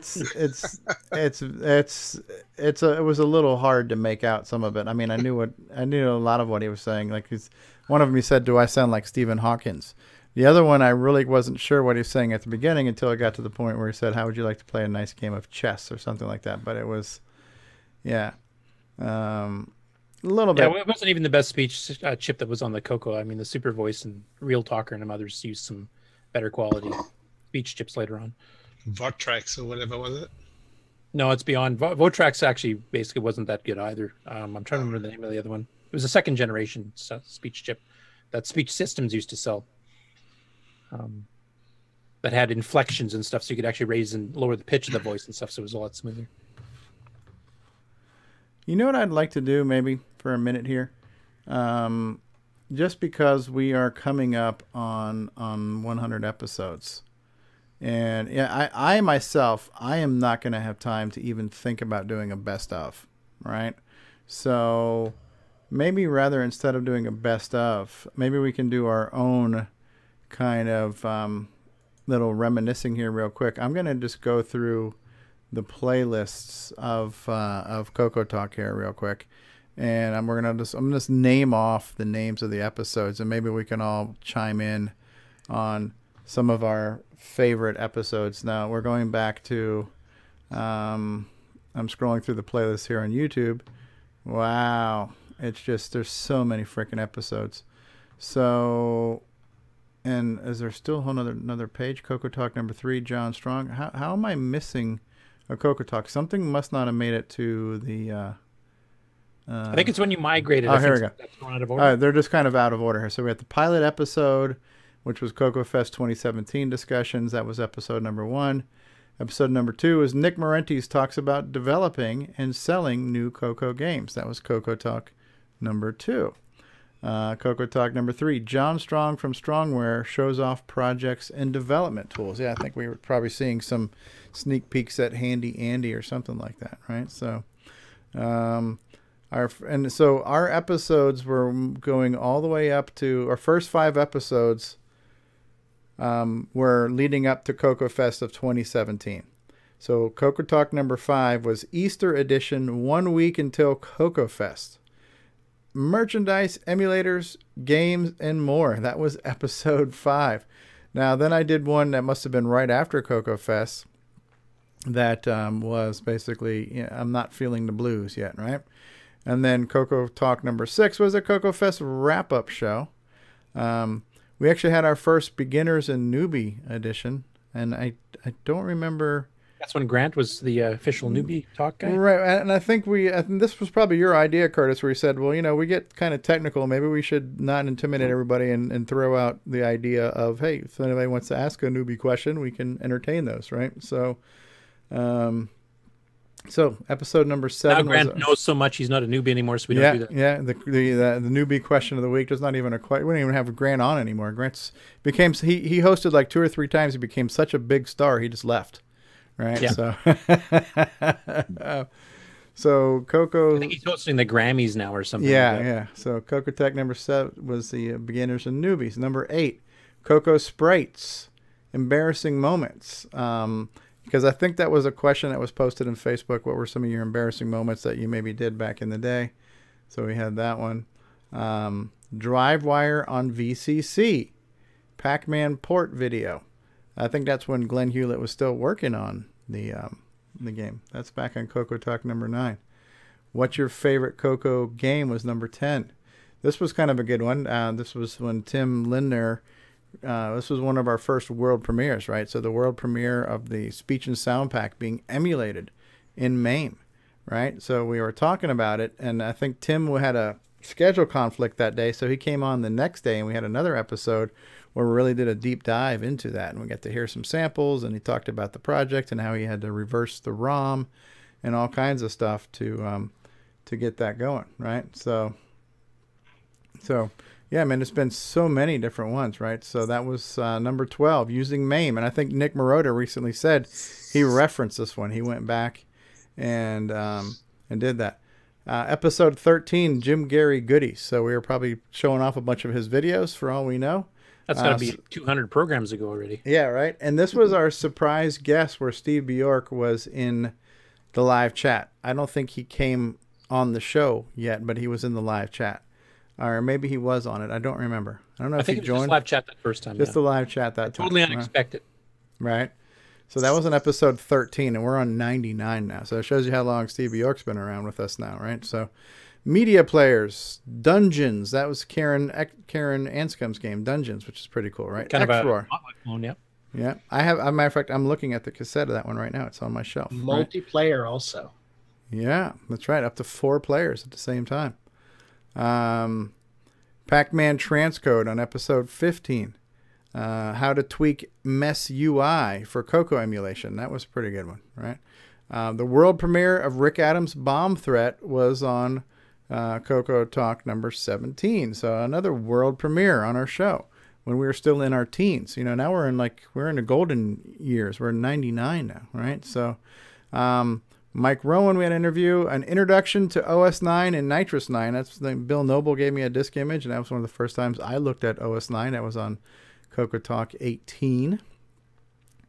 CoCo Hardware Retro Innovations talked about the CoCo on a chip. I think we had Bill Noble and Jim Brain on really talking about real hardware and emulated hardware. That was this when he started trolling? I can't remember. That's when he started, yeah.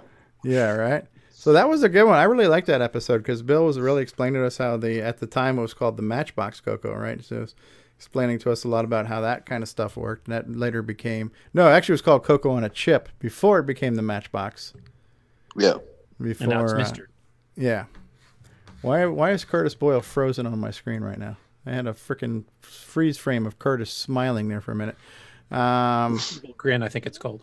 20 is when I came on. CoCo Community Challenge, Ron's Garage. So that was the world premiere of Ron Delvaux. Yep. It's in episode 20. Forest of Doom teaser. That's kind of cool. All right. So, yeah, it's been from humble beginnings, right? Episode 21 is when we became a podcast. When we went from video to audio to kind of, you know, becoming the king of all media here. Podcast. How long ago? Wow. Episode 21 is when we first became a podcast.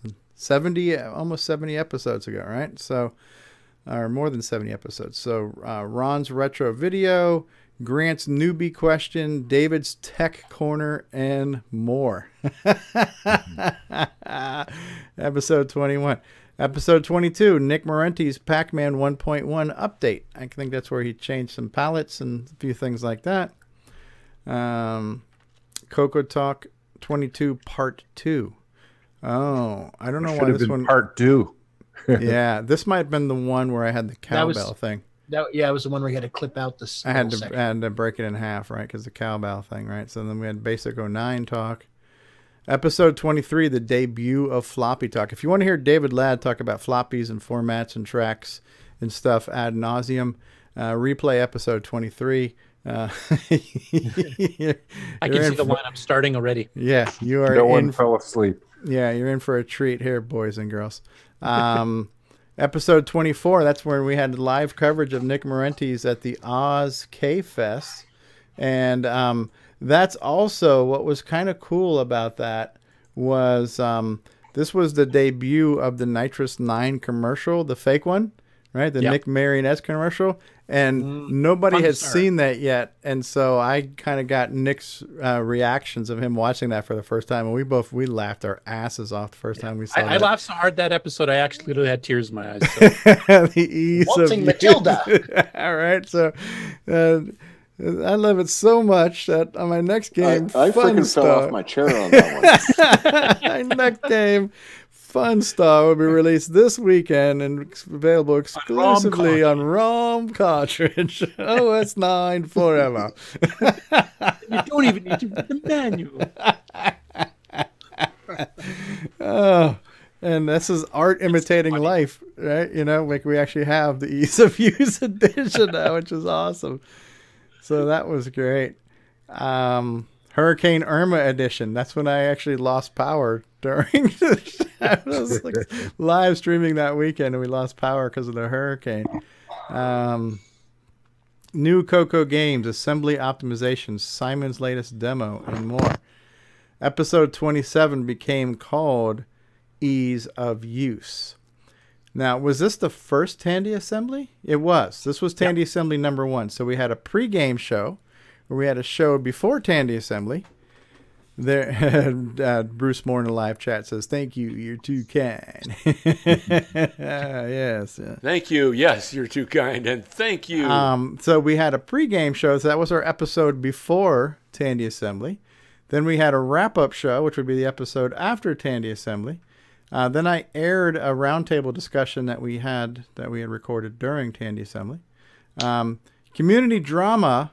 I think this was one of the first times we had an issue with the sound chip. I don't remember. I think what had happened back here was Ed Snyder released a development kit, and then I think John Linville released one. I don't remember who released one first, and then I don't know. Comments were exchanged, and it was one of the there was some tit for tat going on there, and so we tried to talk about that a little bit. So this was, I don't know, what was the date of this one here? The Rainbow Revival. Okay. So that's interesting. This was from, what was the date of this? 2017, October of 2017. So that's when we were getting into the first time where everybody was getting excited about the Rainbow. So now where are we at now? We're at 2019, right? So October of 2017. So that was almost 2018. So it's been a good year. It's only been 16 months. 15 months. Yeah. So the first time we were talking about Revolve, and technically it happened. Ron Delvaux made a magazine, so we can't say nothing happened there. Right. So we had the Rainbow Revival. Forest of Doom launch party, another debut on episode 32. A lot of world premieres. So that was kind of cool. All right. Again, to hardware talk on 33. Grant Leighty was our first special guest host on episode 34. So that was for 33 episodes. I had not missed a show, right? So it was episode 34 was when we had Grant Leighty as our first guest host. We had a Thanksgiving edition and Nitrous 9 update. CoCo Christmas Wishes was episode 36. We had some Christmas demos, Paul Thayer and Timberman in episode 37. Episode 38 was the Forest of Doom live stream and contest. We had a Christmas Eve episode. Then we had our best of, thanks to Brian. That's when somebody won the cup of douche too, wasn't it? Or something? Yes, the mug of douchery, right? So we had a Christmas Eve, we had a best of, we had a New Year's Eve, we had our second After Dark. So somewhere around in here we started After Dark. CoCoTALK After Dark started right around episode 30. Man, there's so much history. It's hard to, you forget all the things we did. And we have a best of volume 2, our first show of 2018, CoCoTALK After Dark number 3, CMOC compiler. I think Boise Pete joined us that time, and he was talking to us about CMOC and the things he was doing with that. Our first Why Did Tandy Do That? And the question was memory and RGB versus composite, right? So that was our first segment there. Why did Tandy Nick do had that? Something to do with that latter one. Yeah, right. So that debuted on episode 44, right? So, man, we got so many freaking episodes, CoCo Crew Podcast Review. Why did Tandy do that on 45? Another one, Troll Talk. I think this was that time where that guy came in the group and just tried pissing all over the Facebook group. He was commenting saying, yeah, that would have been good back in 1987. Pissed everybody off, right? So it just basically dissing the whole retro thing, period. Yeah, right? So I was like, why are you here? Episode 47 was great. I can't remember the guy's name, but he was talking about the Brazilian clones. Let's see if I put his name in the credits. He had like 4 or 5 names, right? So you know how those Spanish guys are. They got like 19 names to him, right? So what was his name? His name was, let's see. Okay. Oh. So it was Juan Carlos Castro y Castro. There we go. Juan Carlos Castro y Castro was his name there. So, yeah, and he was really giving us the whole story of Brazil and the clones and all that kind of stuff. That was really cool. Yeah, and the loose copyrights they had for the software and all kinds of stuff. Oh, that was actually a good show. Yeah. So episode 47, Brazilian clones. All right, so if anybody wants to know which ones to play in your spare time, maybe we're giving you some ideas here. Temple of Rom Talk. I think this is when they first started showing some of the teaser clips of a new and improved Temple of Rom game, right? And of course now, Curtis, you keep freezing on me. Curtis keeps freeze framing. Hey, Tony Pedraza has joined us. Hey, Tony. Not doing anything in the background. No, it must be Zoom doing that. So I don't remember the guy's name, but he started. This was the first time we started talking about a new 3D Temple of Rom, right? This is when David Ladd got really excited about serial ports and ESP modules and RS-232, right? We had a St. Patrick's Day edition. I don't know what we talked about. Probably something stupid, right? We had this was, I think, we did an hour and 7 minutes. So this episode was called Shortest Show Ever, because even by this time we were probably into 3-hour shows. So this was a 1 hour show. So that was our shortest show ever. Easter edition was 3 hours. 2 weeks until CoCoFest. So this would have been leading up to CoCoFest 2018. Right, so episode 53 was 2 weeks away from that. Then we have CoCoFest is a week away. We're counting down CoCoFest. That was episode 54. Episode 55, CoCoFest wrap-up show, where we probably talked about what we did at CoCoFest. This was a good one. This was another one where I was not there. This was probably the second time that I was not hosting. I think Grant and you guys co-hosted, but we had Thomas Cherryholmes from Errata Online on the show. That was a really good episode. I think I was in Georgia that weekend. Community stuff, episode 58. And this was the debut of us appearing live on Roku, was episode 58 here. Memorial Day weekend, CorgsCon. So that was our own correspondent, Jason the Coco Man Reichert, bringing us live footage from CorgsCon. So that was kind of fun. News from around the world. I have no idea what the hell that was, but it's probably good. When was it we talked about the neutron bomb or whatever? Remember that? We laughed our EMP. butts off. The EMP. I don't remember. Yeah. I remember that. Yeah, Bill's here. Maybe we can get a repeat on that one. So Not likely. Lightning doesn't strike twice, huh? Another world premiere, CoCo Forever launch party, right? So that was episode 62. Assembly. Then we started our assembly series on episode 63. Man, you forget how many things. Assembly part 2, hardware. CoreDUMP debut on episode 65. That was the beginning of the CoreDUMP right there. So the Rage Quit episode, right? So assembly part 3. Basic unraveled. I think we spent a heck of a lot of time unraveling basic because my head unraveled at that point in time. You don't have a way to go to that rage quit area on the video? Sure. Hey, everybody. I'm Stevie Stroh. Let's get to the rage quit. Well, here you can see. Here we go. Right where it is? Here we go. Here it is. Because this is the edited version right here. All right, so here we go. Well, it takes less than half the time because you aren't just you're cutting the number of passes through the loop in half, but you're also cutting the number of tests of your address in half. For those of you who are listening right now on the audio podcast, you might want to pull up the video portion of this because this is the 3-minute warning. I actually will actually see me type it out there. I put out a message in Skype saying, guys, we need to end this or I will rage quit. So you can see it doing it, and then exactly 3 minutes from that point is when the button was pressed. So here we go. Countdown, 3 minutes to meltdown. All right, so here we go. Yeah, to see if you're down the loop or not. Like, there we go. So let's scrub forward a little bit. There we go. I'm going to scrub forward a little bit here, and you guys are still babbling. I don't think most of us saw your. They just kind of had a boilerplate version of it, and they just quickly ported it to everything. Right. Well, they took the 6800 code. They made a handful of.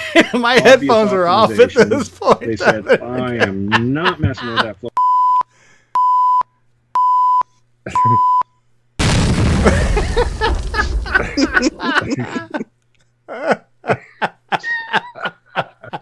I didn't realize you gave a countdown there, Stevie. No, this is the edited version. That was edited afterwards. Seen what was broadcast live for episode 66. I just hit the button, Frank. Yeah, and took the whole stream down. Yeah.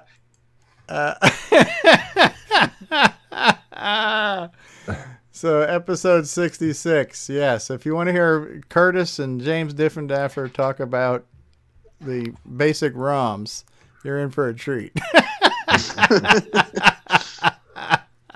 You managed to do what even Floppy Talk couldn't do. We got Steve to read it. Yeah, you did what David Ladd couldn't, right? Now this was a good one too because we were wanting to get Ron Klein on forever, the guy who kind of spearheaded the Cocoa Pi project on the Raspberry Pi, kind of put everything together. So we got Ron Klein on finally to hear it in his own words and talked about how he was going to be including a lot of support for the Dragon at that time. So that's kind of cool. 10,000 downloads was somewhere around episode 68. That was Assembly Language Part 4. VCF West. I had some great correspondence there. So that was great on episode 69. Dennis Bathroy Kits was on episode 70. Abe Vigoda. Because you guys were talking about Bill Vergona, right? Or something like that. So we ended up calling that one Abe Vigoda. That was the running gag for that show. That was fun. CoCoTALK episode 72 live. I have no idea what that one was about, but it came right after 71, right? So thanks for narrowing that down. Yeah. Nothing notable. Yeah, so we're just fulfilling our contract time, That's it. Put stuff out. Or maybe it meant Abe Vigoda was still alive. I don't know. Yeah, right. Episode 73, Assembly Part 6, and we have 74, a mixed bag of community content. Episode 75, Assembly Part 7, VCF Midwest 13 wrap-up. We had all the show and tell of our pictures and stuff like that, right? So, And then we had 76, Assembly Part 8, 77, Assembly Part 9, Assembly Part 10. Eric Critchlow joined us. That was great hearing some of his stuff. Nice interview there. Episode 79. When did you first CoCo? Oh, and this is where we didn't have a tech segment, so Nick Marentes bailed us out and did some live edtasming for us, showed us how to do some and stuff. You didn't rage quit that one? Gee. No, because he's not as boring as you, Curtis. Oh, my goodness. That's true. One thing I want to mention before you go any further, though, there was a lot of other interviews that I don't think got mentioned in the title. Like we interviewed Chris Latham and some others too. Well, that wasn't on CoCoTALK. That was just an interview. Oh, that was. So I have a different playlist for interviews. Okay. Yeah. Doug or Dale Lear and Dale Lear, Rick Adams. Yeah. Yeah. So VCF Midwest, man, so many episodes. Assembly Part Eric Critchlow interview. That was great. When did you first CoCo? Assembly Part 11, Moving a Dot. That's where we actually did a demo. 81, Vectrex Talk. That's when we had Willie come on, right? So that was neat. Yeah, talking about the Vectrex. That was cool. Tandy Assembly Weekend. So this was Tandy Assembly number 2. And so we had some live correspondence going on there. Then we had an After Dark with more Tandy Assembly. Episode 83, hosted by the Internet's own Grant Leighty. So that was like the second or third time that Grant co-hosted the show. We had Turkey Talk, a special Thanksgiving edition. That wasn't even like numbered, right? That was just kind of out there. So we went from 83 to... we all chewed the fat. Yeah. So we had a Turkey Talk. And then and you notice we at this point we're at the After Dark number 22. So by the time that we reached episode 80, we already had 22 After Dark. So we technically already did 100 freaking episodes, 20 episodes ago, you know? So 84, Thanksgiving. 85, OS9 Forever. This is when we had, drawing a blank on the guy's name right now. Alan, but the guy, Alan Badiger, right? Yeah. Yeah, Alan Badiger. And so this was a great string of episodes here. So we go from Alan Badiger from OS9 to Frank Hogg. Then we had Ben Delvaux era. Yeah. Yes. we had Ben Drakes, the guy showing off our VR stuff. Then we had Dale Puckett on the show. Sockmaster. Then we're into 2019. Fixing his monitor, which was the awesome stuff. Yeah, beating on his monitor, right? Yeah. So that was good stuff, right? Gunstar and Digger 3 and Jersey Talk. This is where Tom C. hosted the show for us, right? Episode 91. Straight from Jersey. Right? Then we have special guest Marty Goodman on episode 92. You know what I mean? It's just like, man, how are we going to... episode 93 live. 94, we picked a new time. 95 was a special guest. We were trying to get Marty back on, but it didn't work. And so I think Dennis... We were trying to get Marty and Dennis together. Couldn't get Marty back share on. Stories. That would be an awesome show. Yeah. Game Dev Talk. This was a good one. Nick Marotta. And then music last week. So, man, we've had so many episodes as we are coming up on 99, 100 episodes. If you were to ask me... Plus we have After Darks, plus we have interviews. So, I mean, there's a lot. Yeah, we've had 25 After Darks. I mean, I wouldn't necessarily go out on a limb and vouch for the quality of every episode, but we can definitely say we should win points for quantity. Just flood them until they like it. That's what. Yeah. All right. So flood the market. Right. So that was 98 episodes. I got to say, one of my favorite episodes, and I told you guys before, was that one where I wasn't on it, you know, and it was the one, gosh, should I go back to the list? It's the one that Grant hosted, right? And I don't even remember everybody who was on it, but it was just really good. It was in the last 6 months or so, right? Yeah, yeah. I think you were in Georgia again. Yeah. So it was just like, it was really cool. And the thing that I love about this is that, you know, I've said this before, but, you know, the show is bigger than anyone. You know, this show, to me, this show is a testament to, you know, our community, right? So there's a lot of us on here. We're all diverse. We got some people on here who are, you know, living legends. We've got some people on here who are hardware or software experts. We've got some, you know, experts in their field. We have You know, some we've people got that are legends in their own minds. legends in their own minds. You've got the the enthusiasts and the hobbyists, and so I think this show, the trolls. I think this show is a great encapsulation of our community, because our community is got all kinds of people in it. It's got people who've been around the CoCo, that word luminaries, that I hear people talking about, so there's a lot of the luminaries. There's Curtis Boyle, so I mean, it's just, I don't count under any of those categories. Hired help that works for free. But we have people in our community like Ed Snyder, who makes this incredible hardware. We've got Jim Brain, who makes this incredible hardware. We got Richard Lorbieski, who makes incredible hardware. Then we got all your software guys. Matter of fact, it was that episode that Grant hosted. I forgot what number it was, but I remember towards the end, Nick Marentes made the comment. He goes, "Do you realize that there are 5 game developers right now all together talking at the same time?" So there was Nick Marentes, there was Chet Simpson, there was Steve Bjork. That's 3. I don't remember who else was there. Probably Rick Adams was there. There was a few more, but it's like, people from the past and the present and the future all on the same time, all talking out loud about making video games. I mean, it was really cool. It gave me chills when he said that. It's like, man, this is really cool, And it's like, none of this was planned, and you can't plan this, Yep. And I have to say, they're not officially part of all the episodes. Some of them are separate. Some of them are part of the episodes. But my favorites have been the interviews with some of the game developers and some of the other developers. That's the ones I like the best, just because you learn the history and you learn stories from behind, how some of the stuff was developed that nobody's ever heard of before. The deep dive. Yeah. Like having Chris Latham on here talking about, how he paid for his first car selling Donkey King and stuff like that, and part of his college tuition.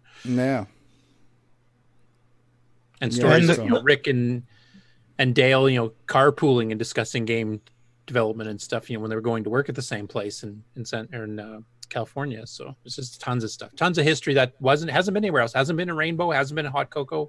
It's never been in the magazines, and now we're learning these stories now. So yeah. And not to mention all the little comedy bits that happen accidentally being a live show. I mean, remember the EMCs and the EMPs and what did David break EMPs, rather.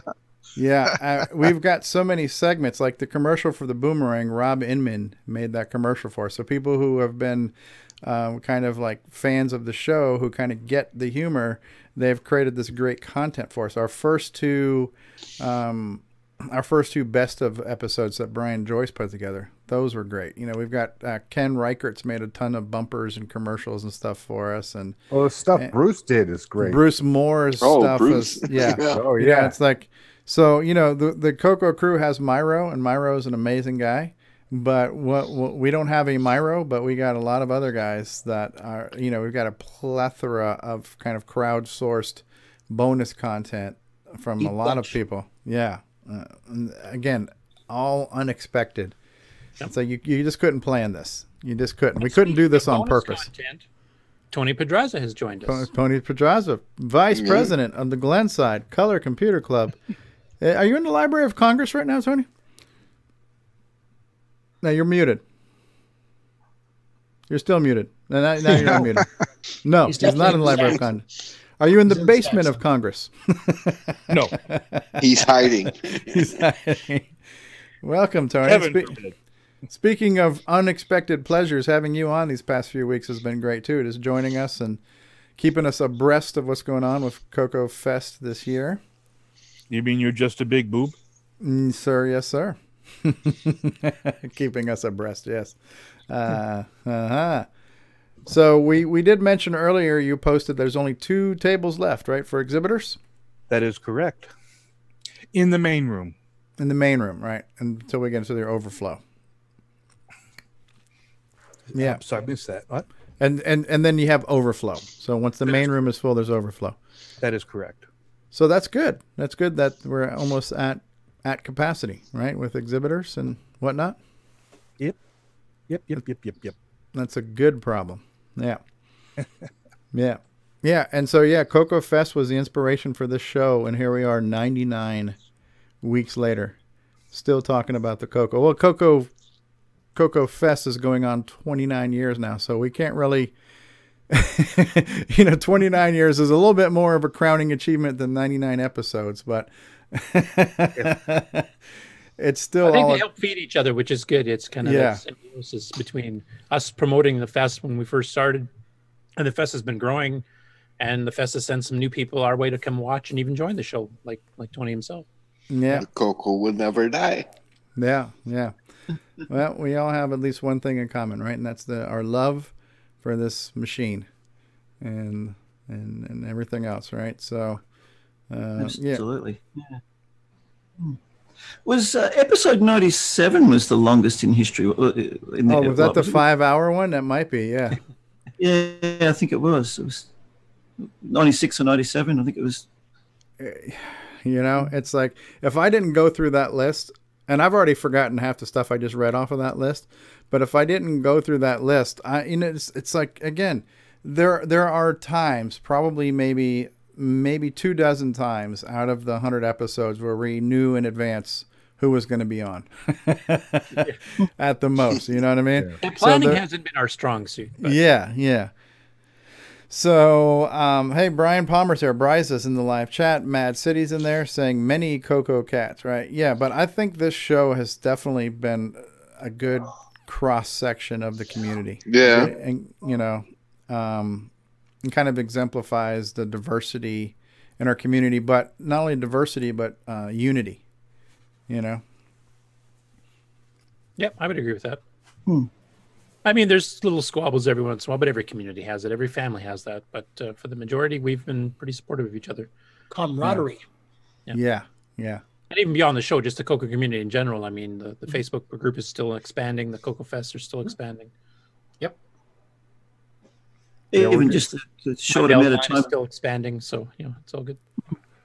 Just the short amount of time that I've been a part of the Facebook group, I've seen it. Like the membership is just, or the number of posts per day has just increased almost exponentially. It seems. It's really encouraging. Seems like we pick up a new person or 3 every week on Facebook. Yeah, we just had Peter Stark, who did Star Kits and actually sold software commercially. And he was quite famous in the old days, advertising in Rainbow and CCN, etc. That his advertisements actually had a little information column, and he used to give away software for free. And his son just joined the CoCo group, and I guess he actually helped write a couple of the early pieces when he was young. Be a good guy to get on here too to interview about his dad, because his dad was one of the very first freeware type people who actually gave away some of his software for free. Oh wow! In the early '80s, so cool. That is cool. So Ron, get on him since you're the fancy hiring guy. Well, right now my resources are toward the Rainbow magazine right now. That's right, and you better not forget it. Nope. Every spare time I have. There's that camaraderie we were talking about earlier. Yeah. Mikey's saying that he seems that the mailing list might be declining. Says Facebook may be expanding, but I have noticed recently that the mailing list seems to be declining. The last week has really slowed down a lot. It went for like a day and a half with no posts. Yeah, there was a few this week that I remember. Like, Pear always announces his AGD kits in there too, but there's been a few other comments. But yeah, it's been slow for a while, though. I'll be honest. I don't think it's. I don't know. I mean, I'm glad that it is a good resource, and I know it's helped a lot of people, that mailing list, and it's been around forever. It's a part of history. It's kind of like the Olympic torch, where it got passed from one to another, so it's still going, and that's good. But I don't know. For me, the mailing list I don't know. It's too technical, and I'm not a technical person. They're the people you try to elicit engagement on things that you think would be a little bit more of a social topic, and you don't get any engagement, but the stupidest things they want to debate ad nauseum. You know what I mean? So it's just like, if the mailing list was a person, I would call that person an obnoxious douche. So it's just, somebody who I don't want to hang out with. I don't know. If you were to composite the mailing list into one individual, that'd be somebody I wouldn't have a beer with. So it's just like, I know it's weird what people get passionate about and when they decide to get passionate, and you can't control that. But I think part of the other reason that group in particular is probably declining too is that we're getting into much more audio and visual. Our show being a good example, or showing screenshots of projects that are being worked on, or pieces of hardware that people are developing. And the list is basically just text. You don't get to do any of that. So usually you find a link in there and you have to go to Facebook or you have to go to YouTube to finish reading what the list post was about. So that I think some people are just going, well, why am I bothering? I'll just put it on Facebook or YouTube and everybody will find it that way. Yeah, yeah. That's the really good thing about the Facebook group is, I mean, you know, they say the number of Facebook users is 1 point something billion. I mean, that's 1 person in 5 is on It's Facebook. closer to 2, actually. Is it? Okay, yeah. So 1 person in 3 is on Facebook. So yeah, if you're going to want to be found, that's where you want to go. You know, Yeah. even if you don't like Facebook otherwise, it's a good place to put up a little flag so people can find you. And then Yeah. send somewhere else. Yeah. You know, and you'd find, just because I think it's fine too with that 1 in, what is it, 1 in 2 or 1 in 3 or whatever it is that's on there.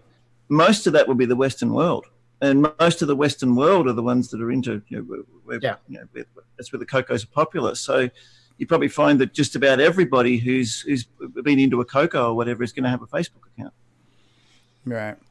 And Yep. there Yeah, is that's a good. there's a percentage of people who are anti this social establishment. So there are people who won't get a Google account. There are people who won't be on Facebook. There are people who are, you know, really adamant about their privacy.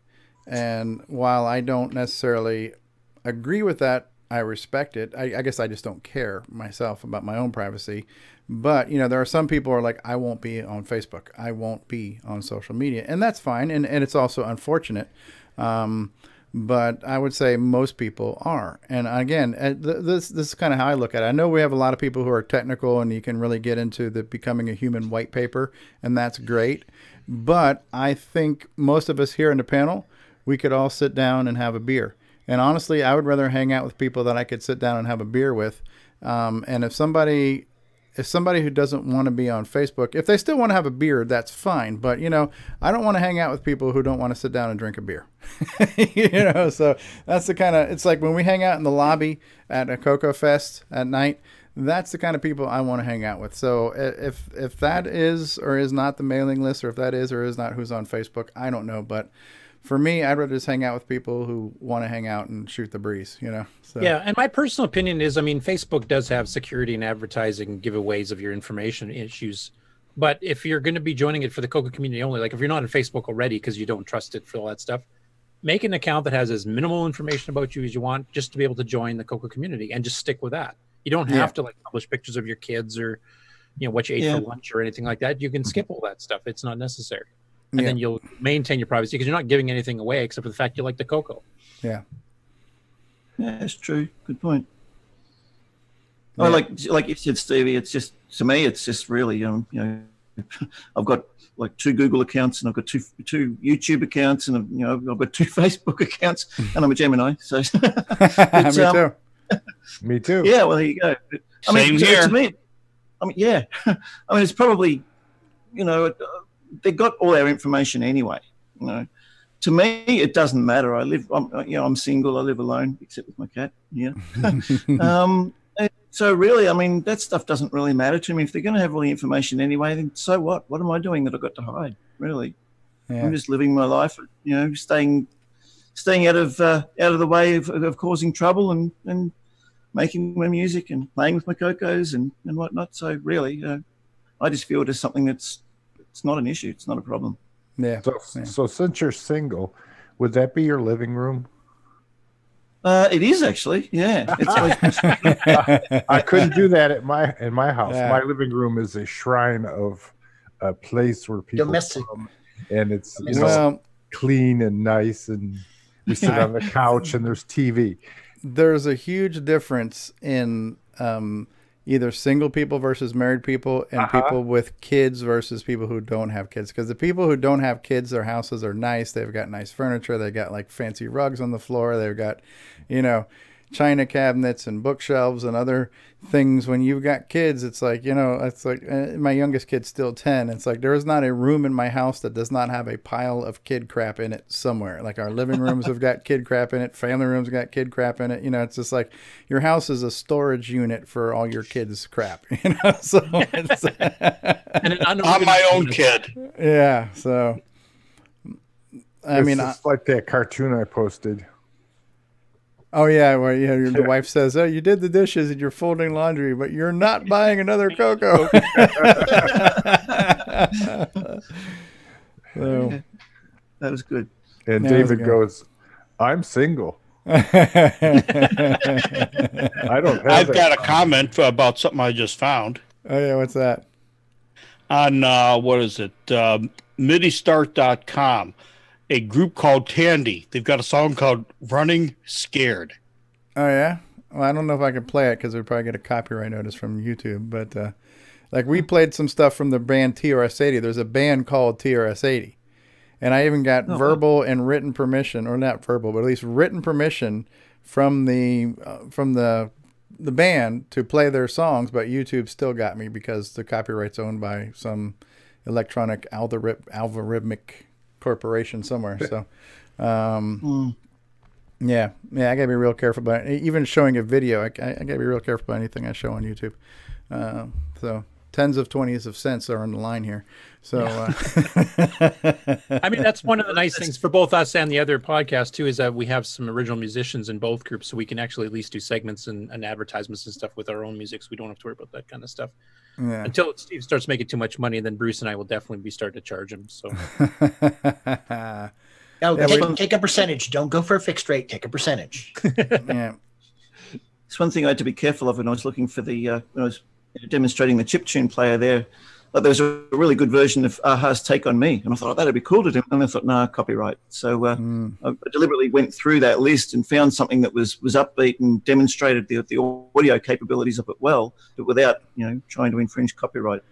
Yeah, I wonder how the algorithms would catch something that was done as a MIDI file versus the original recording. I don't know if the MIDI version would trigger a copyright algorithm or not. Especially if the wave samples don't match. If it's same, you'd but actually be, you'd be surprised. It's actually, I'm actually blown away by how accurate those algorithms are for the most part.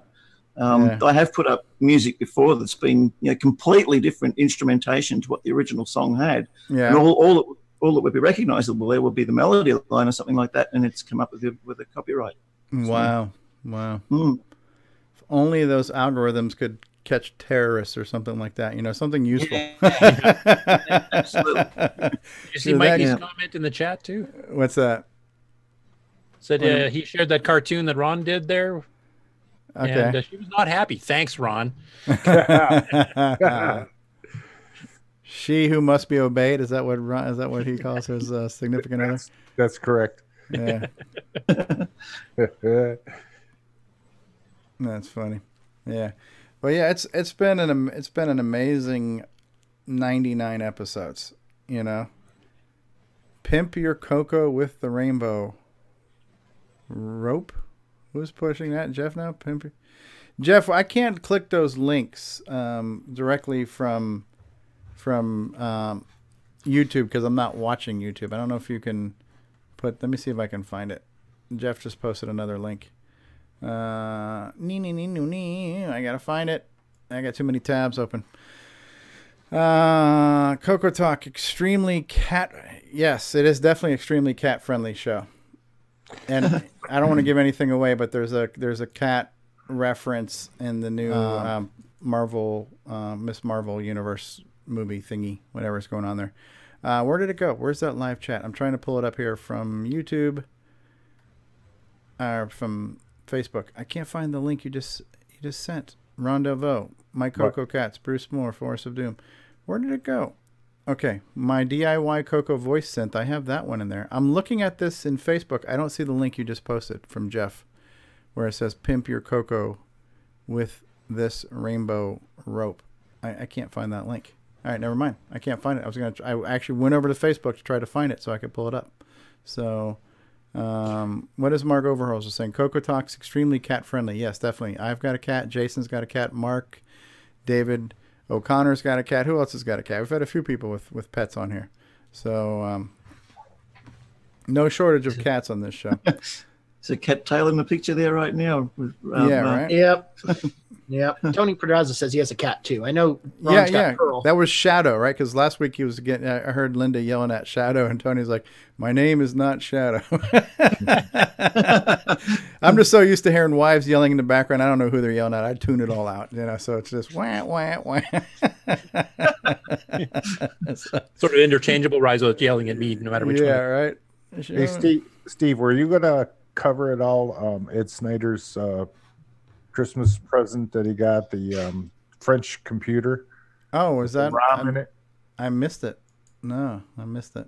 He has it's down a ways in the TRS-80 Color Computer CoCo group. Anyway, he got this CoCo 2 that came with. It says on it, what's it say? Studio. How do they say it? Studio. STUDIAL. It says Tandy TRS-80 Studio on the top. Okay. And, it had stickers all over the keyboard. I saw that one. Yeah. Yeah, it's really interesting. It had a ROM in it that just did a typing tutor type program, and it came up white instead of green. And you couldn't even put a ROM pack in it because all it did was this one little program. It was pretty interesting. Yeah. I'm scrolling down trying to find it. It's way down on the CoCo. They spelled group. color correctly on it, though. Yeah, oh, yeah. with or without the U. And the board doesn't have any. It's an RGB. Really? CoCo. Yeah. Didn't it have like CCAM or something? There was somebody that posted one recently. Yeah, I remember somebody mentioning that. Yeah. So, I mean, as I'm scrolling through Facebook right now, just to give you an idea. So, and unfortunately, the thing about Facebook, it's going to show you things. And is there a way to change the order of most recently commented versus recently posted or something? You could search. There used to be an option to change that, but it seems like that Facebook always change things around and remove things. Yeah, so you never know how it's going to display. Okay, so because whoever comments last, that thing gets bumped to the top. Right. Sheldon McDonald just posted something. Anyone with a Game Master cartridge can try this file out. It shows that BASIC and is very capable of playing music. So here's actually a ROM cartridge. That's kind of cool. Todd Wallace asking a question. When it comes to the day-to-day tasks in the CoCo, such as file management and loading programs, which method do you like to use? Keyboard and menu, arrow keys, text commands, or mouse? And it looks like keyboard is the winner here. Now, this was a guy posting a video where he basically said, look, my joystick wasn't working well. He showed a before and after, and then I guess he fixed it. And so I guess he changed some capacitors in the joystick and got that working. Hey, Bryza's joined us. Hey, Bryza. Hey, we're live. Look at that. Here's live CoCoTALK Live on CoCoTALK Live as we're live. So keep going. Somebody asking a question, is there a simple memory command or memory test, right, for the CoCo 3? Does print mem work on CoCo 3? Yeah, but it only reports basic, so it still only reports up to 32K. Right. Same issue. We showed that one off. We showed off, what is this here? Can someone... Okay, we're looking for Ed Snyder, right? There's the white CoCo. There's Brian Weasler. There's the sound cartridge, speech sound pack. There's the multi-pack. Here's one where the guy said, someone I know in the Go gaming community wrote this in 6809 assembly. What is this, like a Othello type game? Kind of looks that way.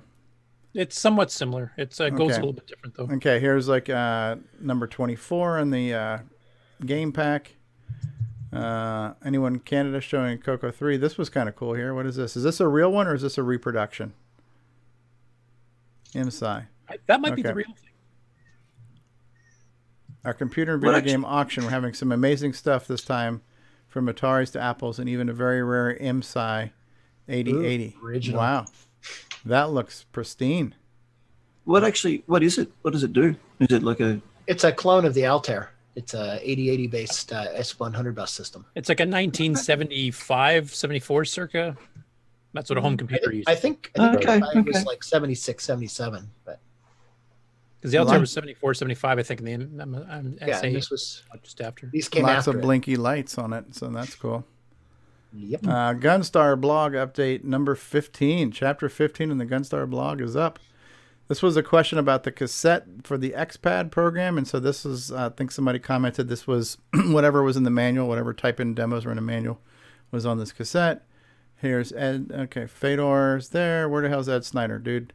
Do I need to search? Yeah, if you look in the comments. Here's Mark's. Here's Ron Delvaux' picture, right? Last night you did the dishes. Today you're folding the laundry. I don't care what you do. You aren't buying another CoCo. Look at his eyes. Yeah. Yeah. Devil woman. Right? So that got some good feedback. All right, so I'm getting tired of looking. Here, Right is there. this it right here? That's it. That's it. Yeah. You got it. Oh, look at that little. What the hell is that pad thing? I don't know what that is. These keys are worn out. They must have had like some stickers on top of these keys, like these ones here. Next to you, he cleaned it. Ah, yeah. Big difference, huh? Look at that label. What does that say right there? Studio. What does that say? Studio? Studio. STUDIAL. There's somebody else that got one like that too. I posted a link on YouTube. Yeah. Yeah, it's got a special video connector. Yeah, RGB on the back. Yeah. It's RGB. Yeah. Yep, and it goes out to the start connector. Take a look at the motherboard. Super clean. Yeah, that was before, huh? Doesn't have an RF can. No RF can on here. Yeah. Yep. Look at that. What is that little slot right there? I wonder. That's for the keyboard. Yeah. Oh, okay. That's not like a Mylar connection. Mylar slits in there. Yeah. Okay. Yeah. And in the comments, there's actual pictures of the ROM, or the when he booted it. Oh, okay. Yeah, that's cool looking. Of course, now that my browser's zoomed in, it's all screwed up. I can't get it out. Now, that's really interesting. We got 18, 19 comments on here, right? Right. Those were the pictures of him booting it up. See, okay. Studio. That's what comes up. Oh, you have a choice. We have a choice here. We have different keyboards. That's probably why they had the stickers on, because you could change the keyboard. Okay. Oh, so you could change the key layout. Yeah. You're a fart smeller there, Ron Delvaux. Yeah, go the next one. Like this one here. That's the last one, I think. Yeah. Yeah. Yeah. Now, is it black and white because of the TV he's on, or like this is a? That's what the ROM pulls up. It's I wonder all if the it's white 'cause it's software in actually the ROM. a screen or something. It's all in the ROM. No, it's text without the chroma, without the color. Oh, okay. Okay. That's why I don't think I don't know if it's an RGB. I think it's more the chroma and the luma that's been separated. Like camera or something? We have lowercase on here too. Yes. So this must have the T1 chip for the VDG, huh? Well, you could do custom ROM sets for the VDG, remember? Because, I mean, Dennis Kits used to sell the lower kit with its own custom. You can link it into the VDG. It's all in the ROM. Ken Reichert's asking if there's a real-time clock in the upper left-hand corner of this one. Yeah. Let's see. Is that a real-time clock over here? I don't know. What days these things are here? This looks like a freaking can of beer right there. It's a big-ass capacitor there. So, yeah. But it's a clean board. Was that a T1 video chip there? Well, that would have been my guess, but as Curtis is saying, it could have been a custom display ROM. Can you see it in the photo? Yeah, just the photo there. Oh, what number? I see what you're saying. Yeah, it's only the T1. Does it have any significant numbers? Read what Ed says. Which one of these is the VDG? I wouldn't just in the middle, the big one, underneath the keyboard connector. I think over here. Okay, 6847. Yes. Yeah, that's 6847P. Yeah, there's no T on it. There's no T1 on the end of that. 6847P. I don't know what number they're meant to have. Yeah. The T1's got a T1 after the 6847 on it. 6874. No, 6847P T1. I think it says on it. The T1.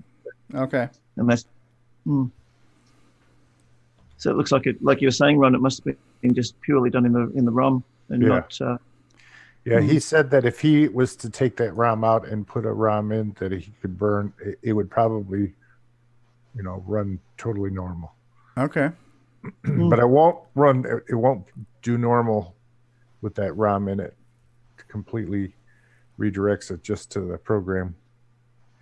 It's like right, because basically terminal. basically the basic ROM cartridge was a piece of software that your CoCo booted to. So if you were to place the basic ROM with another program, you could just boot to that piece of software, right? Yep, that's what Boise did with his CoCo Yoda project, where he had that CoCo 2 wired into his Toyota. Oh, I wonder if that's a ROM sitting next to the VDG. Yeah, maybe. On the left. Some type of, it looks like a Hitachi chip because it's got the Hitachi logo on it. Because it's sitting there right with all the video circuitry. So the ROM is right next to the connector. Part of it. Next to the CPU. Got the label on it. And it's upside down. Which is okay, and Mikey says this might be a character. There's a couple of comments on there saying that could be that Hitachi chip might have something to do with it. Now that's interesting. That's definitely an uncommon CoCo. Yeah, keyboard. It looked like if somebody used this thing as an ashtray in that first picture there. That's looking pretty nasty. So, yeah, neat pictures. So anybody watching this right now, if you aren't in the Facebook group and you aren't on Facebook, you might want to be. And as I mentioned, you don't have to have an account that says who you really are. You could say, I'm Batman, for all we know, on Facebook. So, yeah, cool stuff. Yeah. So, yeah, Facebook is... Go ahead.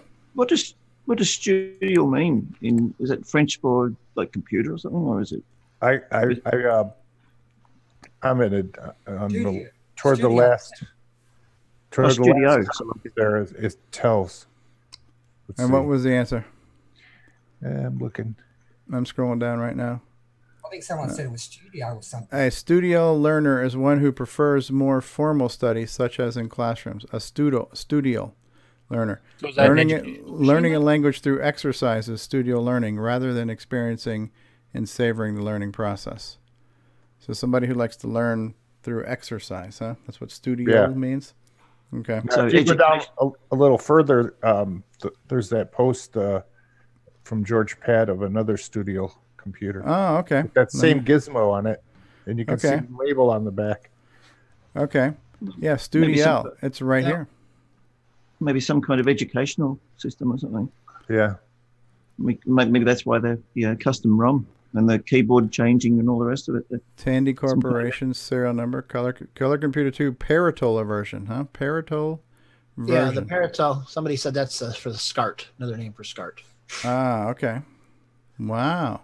And you can 220, see the port. 220 volts, 50 hertz. Which is standard for France. Yeah. I think Ed said that as you type. That's like an S-video connector or something. Yeah, so that's why I don't think it's RGB. It's S-video or... YUV maybe, component. Or yeah. Oh, this has more than standard S-video. S-video has S-video 4 pins. Yeah. And there's 1, 2, 3, 4, 5, 6, 7. Yeah, so this could be a breakout cable that converted to anything else for all we know. That looks more like the cable on the connector on the CoCo VGA. 1, 2, 3, 4, 5, 6, 7, 8. Ed or 9. Said it was RGB, so I'd go with Ed says he knows what he's talking about. Right there where it says 2TV is that thing there. So yeah, it's got the little thing on the front there too, right? So Studio, you can see this one a little bit clearer. Mm-hmm. So I wonder what that box thing is. That's for the little cut channel selector. Yeah, what is it? That's the real-time clock. There's nothing there. So just cover. The George Pat one has a response that shows a cable, SCART cable with that connector on it. Hmm.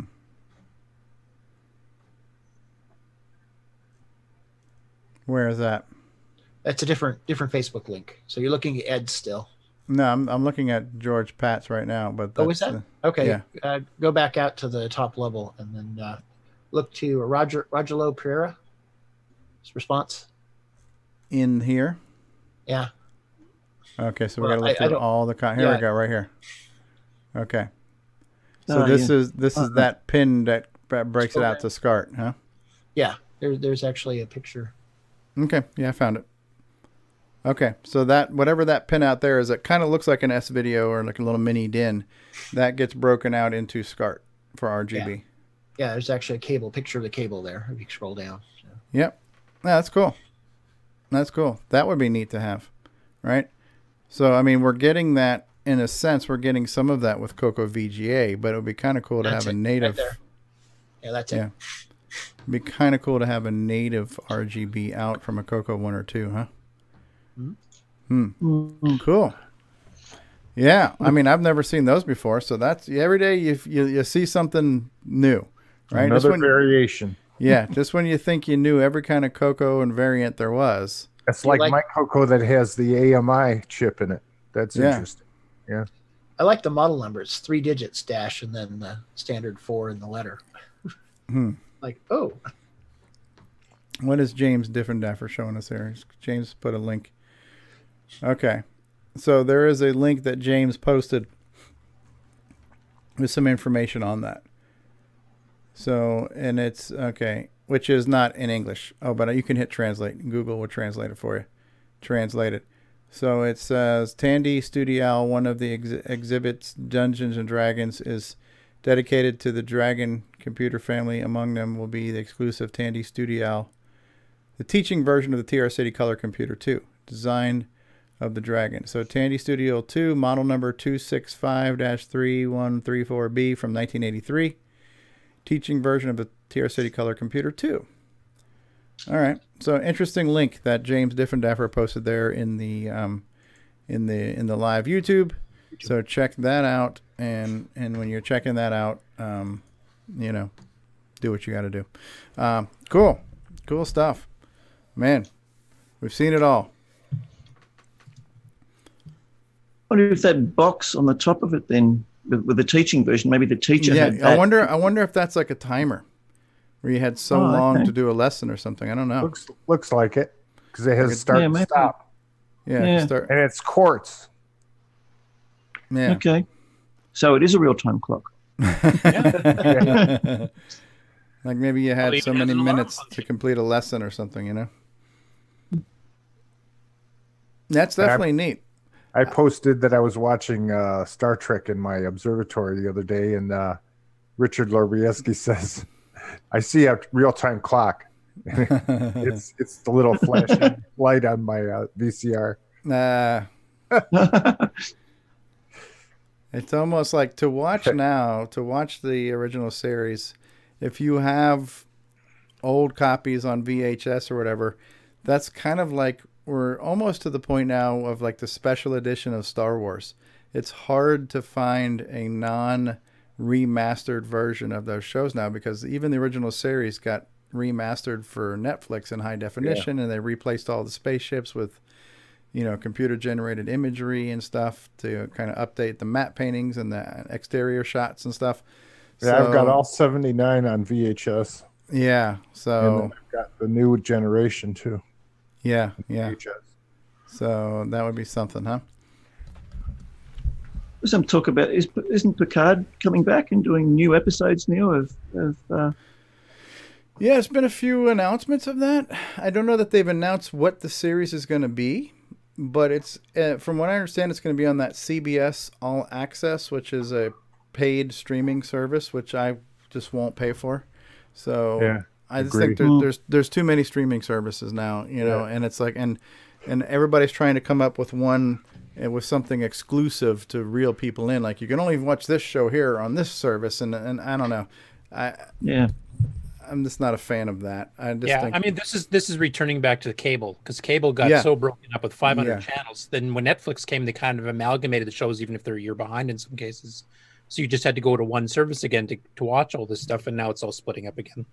So in 5 years, we'll watch reruns of Discovery. Yeah, hey, we got somebody on YouTube named Lusty Glaceon. Have you ever watched any Star Trek Discovery? And we tend to get into Star Trek talk, especially after dark. I watched some Star Trek Discovery. CBS No Access is what James Diffendaffer is calling it. Yeah. So, everybody's trying to get in the streaming thing, and if you had to pay $10 or $12 a month for every single streaming service out there, next thing you know, you're paying more than you would have paid if you just had cable. So. It's the same thing. All the software companies now too, like a lot of audio, like Pro Tools and even graphics like Adobe with their subscription models. It gets to be annoying after a while. They say, "Oh, it's cheap," but it's not cheap when you've got half a dozen different accounts that are charging like $20 or $30 or $40 a month or whatever. All of a sudden, or a fortnight, it adds up really quickly. Yeah, death by 1,000 paper cuts. Yes. Death by 1,000 paper cuts. The only one that I've really kept up with is an Adobe photography subscription, because I've been using Photoshop since the mid '90s. Yeah, and it's a necessary program, and it's I think it's one that I need, that I use all the time.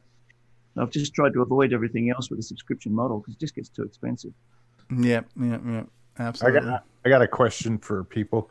If you go to Ron's garage, one of the first pictures you come to is an Atari Home Computer Center showcase thing that Nick Marentes posted on my. Oh yeah, and you said we need to make a CoCo version of this, right? Yeah. Has anybody seen anything like that for the CoCo ever? Like, did they ever have a? I think Radio Shack just had stores they had stuff in. Yeah, they didn't try. It was never. Nothing was ever presented very well. It was a TV on a stand somewhere, and the CoCo was there. So the presentation was what you saw on the TV, not what was wrapped around it. So I would assume that kiosk thing is for like places like Montgomery Wards or Sears. Yeah, like a retail outlet. Yeah, so they'd go and they drop it in there. It's like, here, check out our stuff. Yeah, that's why I thought it'd be good to edit that Atari one, make it into a CoCo one. Yeah, absolutely. For laughs. And change the wardrobe while we're at it. Yeah. I like that picture that Richard Lorbieski posted of Curtis and I. Like, most non-flattering picture of two white guys ever taken in the history of photography. So at least I was in better shape back then. But yeah. Something that it was interesting on Facebook, talking about news, was Ed Snyder was talking about the Gimme X. Yeah. It's just sleeping a lot. Yeah, large discussion going on that one too. So he's like the first guy to run a CoCo 3 without the Gimme chip. Yeah, right. It's going to be like CoCo 4. Yeah. That was my next topic. The next point I was going to make there was that the Gimme X discussion was leading on to developing another whole motherboard and developing it as the and Ed has stated that is the ultimate goal eventually, is to actually make it. I mean, the CoCo 3 FPGA and the Matchbox and some of the other ones are kind of like that, the Mister and stuff. Yeah. But this is based on the actual CoCo. Yeah, this is hardware, isn't it? Real hardware. Real hardware. CoCo. Yeah, well, that's all CoCo 3, but the Gimme. Yeah. Right, because the Gimme, you can't get it. You can't get a Gimme, so it has to be kind of fabricated, for lack of better terms, right? So, but we're on the verge, or replicated, to use a Star Trek term there, right? So. Tea, Earl Grey, hot. So, you just can't do it. It was a custom chip that Tandy made. The Motorola CPU is still in circulation and the equivalents of it, the Hitachi versions. But this was a custom chip designed by Tandy, and they just stopped making it. Like the Motorola 6809, we've already seen it's been in keyboards. It's been in all kinds of stuff. So that chip had a life that was bigger than the CoCo. So it's still floating out there because it's been in 1 million devices. That Gimme was in CoCo 3s. It was made by one company for one period of time, and that was it. So when they're gone, they're gone. And manufactured by VLSI. Are they still even around? I don't even know. It's pretty cool that Ron's doing that. The Ed's doing the Gimme. Yeah. Well, Ed's dabbling with the hardware design. Gary Becker's doing the programming because he has that same software basically on the CoCo FPGA. Yeah. Okay. Extracting that part. Yeah. It's the Gimme has been emulated in FPGA at least twice now. So, like I say, Gary Becker with the CoCo 3 FPGA and Roger Taylor's done it once or twice. Yeah. And with enhancements. I mean, they both have enhancements above and beyond the regular Gimme. Higher resolutions. Yeah. So they got the 256 color mode. Did they get in the 2-layer graphics? No, but it does generate VGA output, so yeah, that's nice. Which is, and he even mentioned that they're getting artifact colors now, kind of the same thing as the CoCo VGA now, where you can emulate the composite stuff through RGB, which is a I nice think they're feature. just doing the VCC style at this point, though, just the standard 4-color, not the subtler colors that you get with CoCo VGA. Yeah, that's still better look, than yeah. That's in the demo that he showed, a quick little video, the last video that he posted up a few days ago. It had the artifact color mode. You had the red and the blue and black and white. I've got a trivia question. What does GIME stand for? Graphics interrupt memory enhancement. Interrupt memory enhancement. Yeah. It's also known as ACVC chip. I think that was the other alternative. Yeah. What's that stand for? That was audio, advanced audio, and something with audio video. Yeah. Gimme sounds cooler. Yeah, give me that chip. Give me that chip, right? Or some people that was pronounce Lonnie it. Falk's joke that gimme meant, give me more power, give me more color, give me more, That's yeah. And I've heard some people call it the GIME. It's the GIME chip. So. I have not heard that before just now. It's a good chip when you consider what it does. It's a fair bit packed into one chip. Yeah, and it made the CoCo 3 cheaper than the CoCo 2 to manufacture, so that was a huge part of it for Tandy. Including emulating, for the most part, the VDG. Because it had the semi-graphics, which was that's another thing. The CoCo VGA will support the semi-graphics modes, too. Mm-hmm. Or CoCo Gimme X, I should say. Well, Adam Coolidge asked a good question. Is where it was made. He thought it might have been made in a Tandy plant. That image. No, it was made by VLSI. Well, the CoCo Underdog book that Boise and Bill did, they talk about the Gimme and what, the path that they took to get there. I guess they were looking for something and there just wasn't enough. There was another chip they were looking at made by Motorola that would have had 4,096 colors, which almost sounds like what made its way into the Amiga. Again, probably another 68,000 reference model type thing. That was the MMS or something. And yeah. So they were looking at that, but there would have been a supply shortage or a cost too. But I think there was also just at the end of the day, it always boiled down to cost, right? So I think it didn't work properly or something. Yeah, it wouldn't have been ready for the release of the CoCo 3 irregardless. It wasn't. Well, they said that it was too slow in the emulation mode of doing the CoCo side when it was used with the 6809. That's the reason why he vetoed and said, no, we don't want it. If it's going to slow down, it's going to be useless. Yeah. It was basically designed for the 68000 series, but it would work with the 6809, but not well, is what I'm reading. Just going to slow down. It would bottleneck itself. What could have been, Yep. So, what's gonna be is cool. What's gonna be? Yeah. So now we're starting to get into. Have you guys heard of this movie called Alita? That was just it's in theaters now. It's kind of a James Cameron thing. It's a real sci-fi kind of visual effects heavy thing. It's based on a manga, which is kind of like one of these Japanese animated things. But it really dealt with people kind of augmenting themselves and people turning themselves into cyborgs just for more enhancements and more parts and more upgrades and stuff. And it's kind of like, when I watched that movie and you look at these people, it's like, well, when do you stop becoming a person and you're becoming something else that's not even human anymore? And I know that question has come up on the CoCo. Is like, when does a CoCo cease to become a CoCo, or what's appropriate for a CoCo mod or hack or upgrade, and what's not appropriate? And I think we've always arrived at the opinion that, listen, that's in the eye of the beholder, right? Everybody's take on what's cool and legit is different. You got the purists, and you got other people that's like, yeah, you just turn it to 11. So, but when you start to get into things like Gimme X with more color and more resolution and all these other things, or if we got a 4,096 color chip, like we're already talking about this new sound chip now that you have in your Mega Mini MPI, even though that chip existed around the time of the CoCo 3, I almost feel like the technology and the output from that is a higher fidelity than what the computer historically has done. I feel like that chip is on a higher level than the CoCo. Now we have things like the Gimme X and this newer sound chip. We're almost going to turn the CoCo into an Amiga.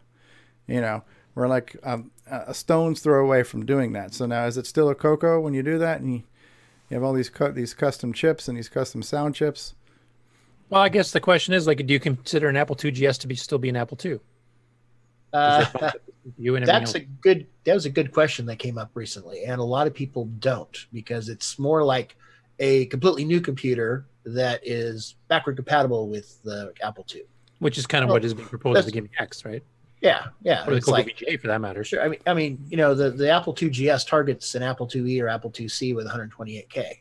Pretty much everything runs on it, but it's also got this Sonic sound chip in it with 32 voices and 64K of RAM just for the sound chip.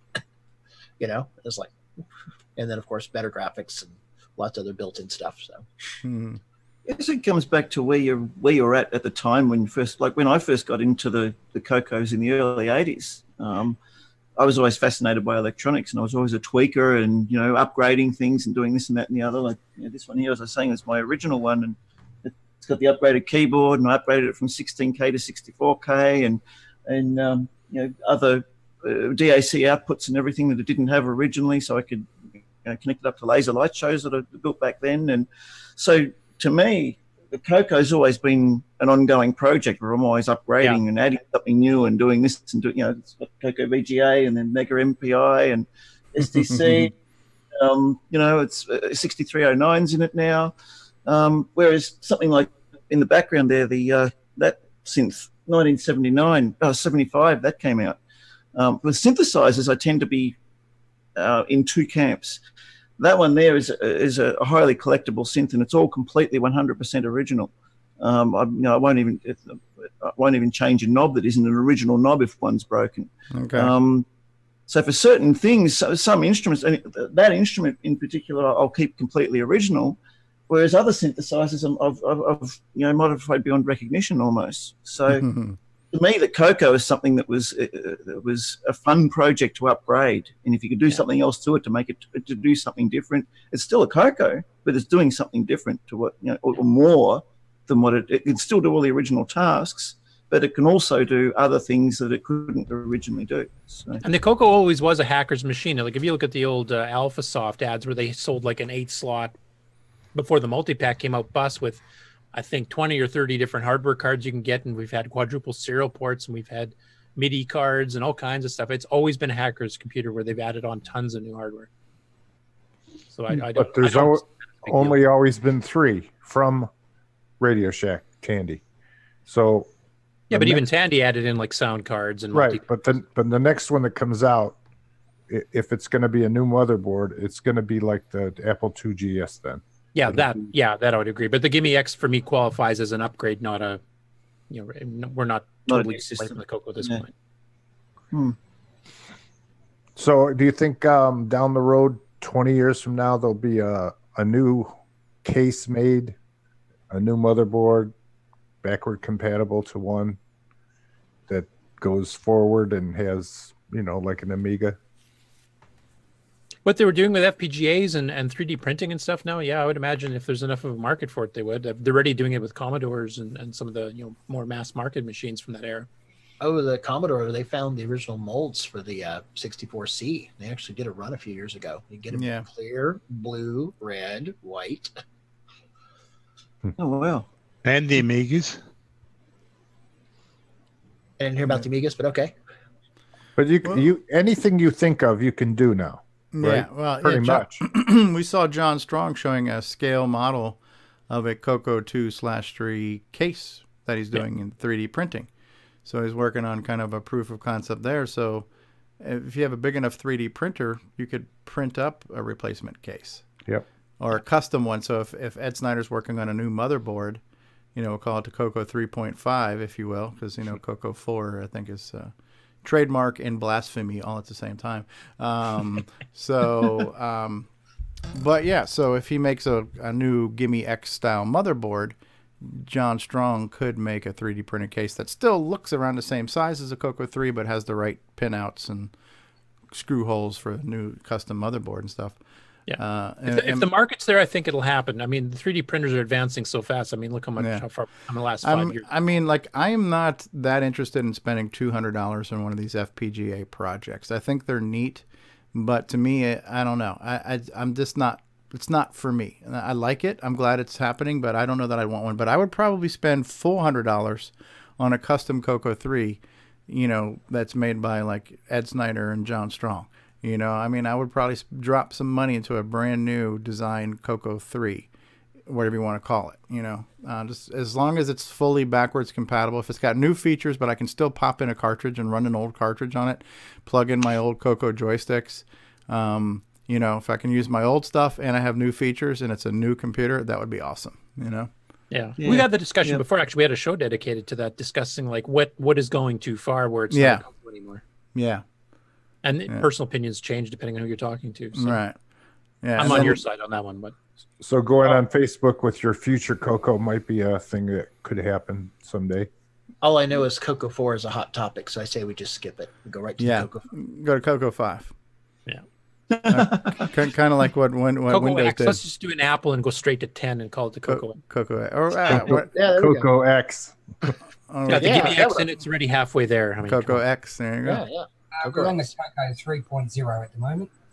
3.0. I need up the numbers added in.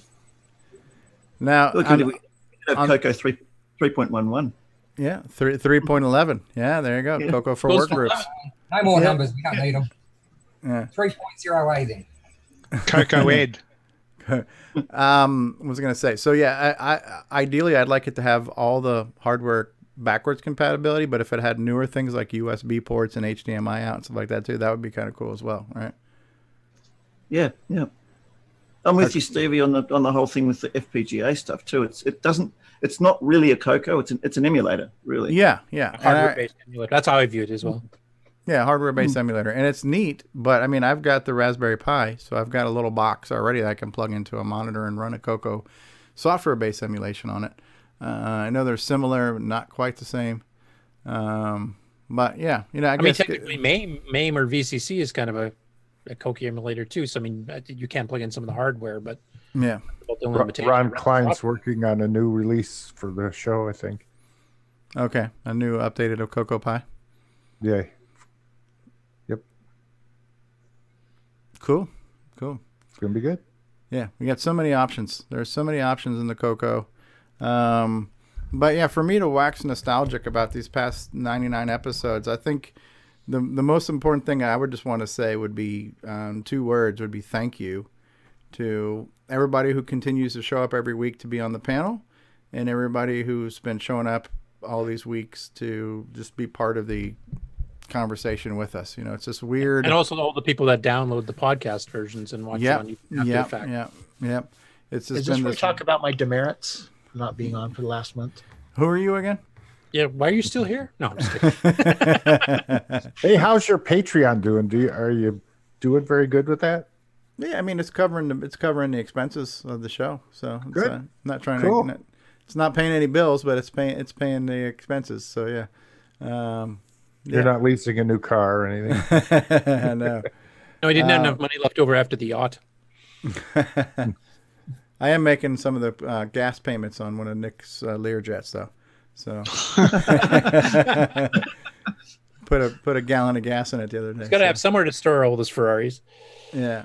Is it the Learjet? Is that how we're getting over to CoCo Fest? Is it? Yeah. Nick's gonna fly his private jet over there. He can stop by and get you. So. That sounds like a plan. So we'll have a charter, and Nick can just fly you.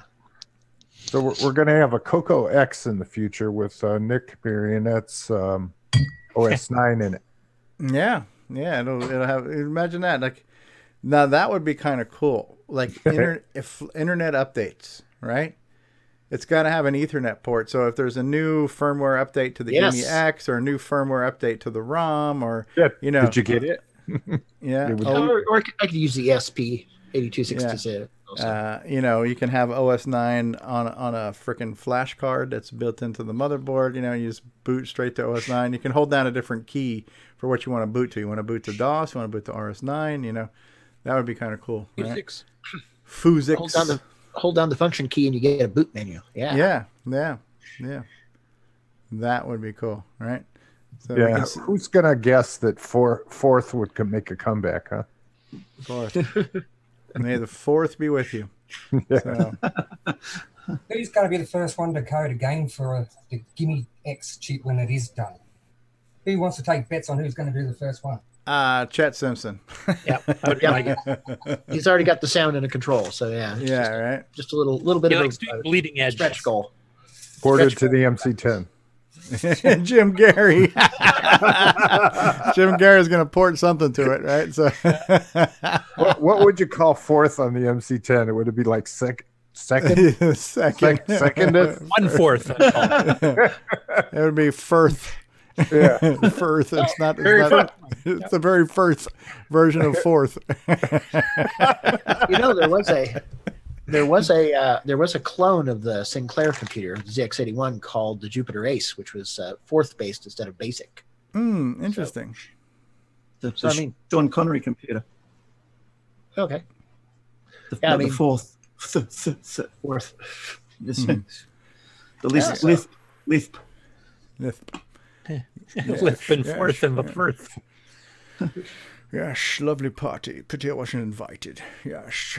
So that's the one. Yes. Yeah. So yeah, I definitely want to say thank you to everybody who's been part of this collective experience that is CoCoTALK, because I think CoCoTALK is an amalgamation of the CoCo community. We've been inspired by everybody who has kind of, brought the CoCo, bringing sexy back and bringing the CoCo back. These past 4 or 5 years between the CoCo Crew podcast and the Facebook group and the mailing list and all these things have been kind of like getting people interested, and the more people get interested, the more people get on, and it's just been this big kind of snowball, this self-perpetuating snowball of enthusiasm that's continued to kind of don't forget inspire. Discord too. Yeah, the Discord channel. Steve, you're the gimme chip of this unit here. Really advanced and cheap. Yeah. Something that can't be obtained anymore. Yeah. And overheats occasionally. Yeah. And I have some sparkles every now and then. So, so maybe we'll wrap up this dumpster fire for one night. We didn't have Richard Lorbieski. We had no trolls tonight, but we did have a Nick Marotta in here. So that was good. And we had Tom C. We have Mark Overholzer. We've got Lusty Gleason out there. We've got James Diffendaffer in the live chat. The live chat's been a hotbed. I've not been completely on top of the chat. If I was to scroll back right now, I would just see Mark Overholzer, Tom C., Ken Reichert, Tim Franklin's been out here. D. Bruce Moore was in the live chat. Nick Marotta was in the live chat. Nick Marotta, Tom C. We have Matt CHY. I don't know how to pronounce that. Chai. We have somebody named Sylvanian Rasu talking about Pyramix was on par with Qbert for the C64. Sylvain actually programmed a game for the CoCo. I'm just trying to remember which one, though. Who's that? Sylvain. He did a CoCo 1 and 2 game that he tried selling commercially way back in the day, and I think I actually have it on my site for download. I'll have to look it up, though. I can't remember the details because it's been a while. Perry Dewick has been out here. L. Curtis Boyle has been here. Ken Reichert, Nick Marotta.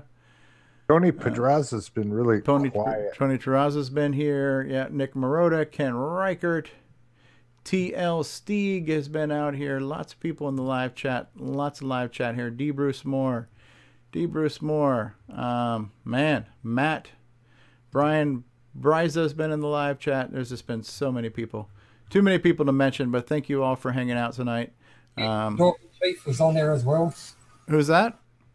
Dork in Chief. That's what James put up there. I don't know who he's calling Dork in Chief, but Talking Chief? No, Dork in Chief. Dork in Chief. Dork in Chief. I think that's Stevie. Yeah, it must be. James Diffendaffer, Mike Craig has been out here. Matt. Yeah, it's so many people. Yeah. So yeah, it's been great. It's been 99 episodes.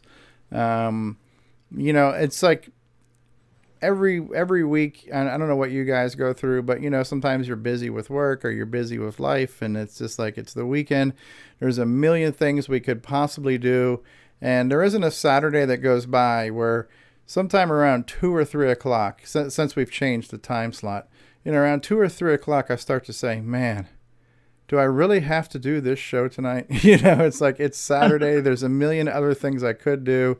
So there's times where I just say, man, I just don't want to, I just don't want to, or whatever. Sometimes you just want, but it's like every time I get on this show, it's like, man, it's been fun. And most of the time I look forward to this. This is like the highlight of my week. But, there's certain days where it's like, oh man, I'm just tired, or I'm lazy, or I want to be lazy. I just don't want to do it.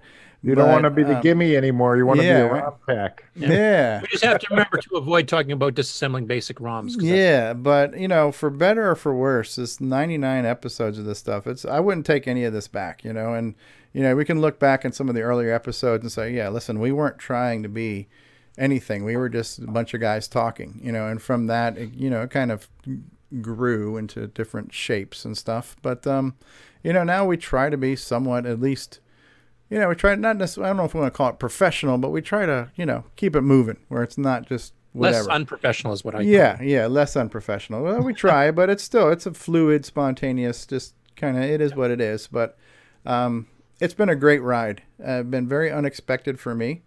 Most of this I never would have planned or expected in a million years. What's already happened has been amazing. I don't know what's going to happen next, but I would say I look forward to it. And I want to thank all you guys here. And the live interaction, both in the chat and on the host panel here, with guests coming on every single week, sometimes brand new to us. That's one of the key parts of the show for me is that interactivity where you actually are involved in the show. It's not just something you listen to after the fact. Though some people do, obviously. Yeah. There's something that's I've found too. This is only my second time on the panel, and some of you guys we communicate with through the Facebook group, and some through email, and collaborating on projects and whatnot. It's just amazing. You guys feel like family. I mean, I've only been on here twice. That's more like how it is. Yeah. Mm-hmm. Yeah. For the most part, it's very supportive. It's a very Uncle nurturing. Steve's been a great guy. Yeah. It's been a very collaborative, kind of nurturing, supportive community, and every now and then there, a few things kind of come to a head.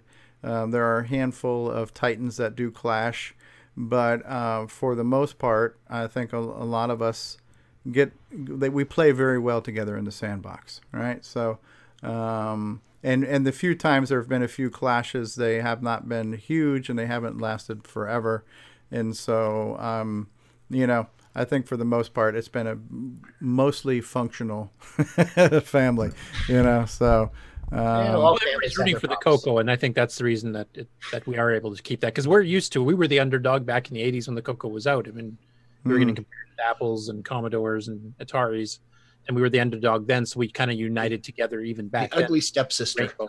Yeah, with Rainbow Magazine and all the rest too. And I think we're just kind of continuing that tradition now. So I think that's one of the reasons we're a bit more close knit and probably not quite as argumentative as some of the other broader communities are. Oh wow. Well, maybe some of these people that are in the other groups are going to want to come by and see what we're doing. No, they're welcome to. I have tried a few times on my own to broaden horizons and stretch out and invite outside of the CoCo groups, and it didn't bode well for the most part. So I'm not trying to do that on my own. I just figure if it happens, it happens. I encourage other people to share it out, but I'm kind of surprised about the dragon people. We don't have a couple of them here. Well, we have in the past, and so when we were on at an earlier time, we did have a few people from the UK on. Karen was on a handful of times. Davey Mitchell's on a few times. We've had Richard Cavell. But I think even when we were in a different time slot, the number of UK folks, you could probably count on a hand and a half. And the frequency, you could probably definitely count on one hand. So it just wasn't there, but it just is what it is. I'm not casting any judgment on that or trying to analyze that, and I certainly hold no malice towards that. If they haven't been here, it just hasn't been. The door is always open, and they're always welcome here if they can make it. I still consider the Dragon part of the family. I consider the MC10 part of the family. And we got Mark Overholzer and Apple Guy in here, right? So it just shows you how. And they're still active in the community. I mean, Pear Surratt and Steve Bamford and Kieran are all active on Discord or active on Facebook and stuff too. So some people just don't want to be in public either. So that's Yeah, maybe some people are not just not hot air bags like we are, you know. So,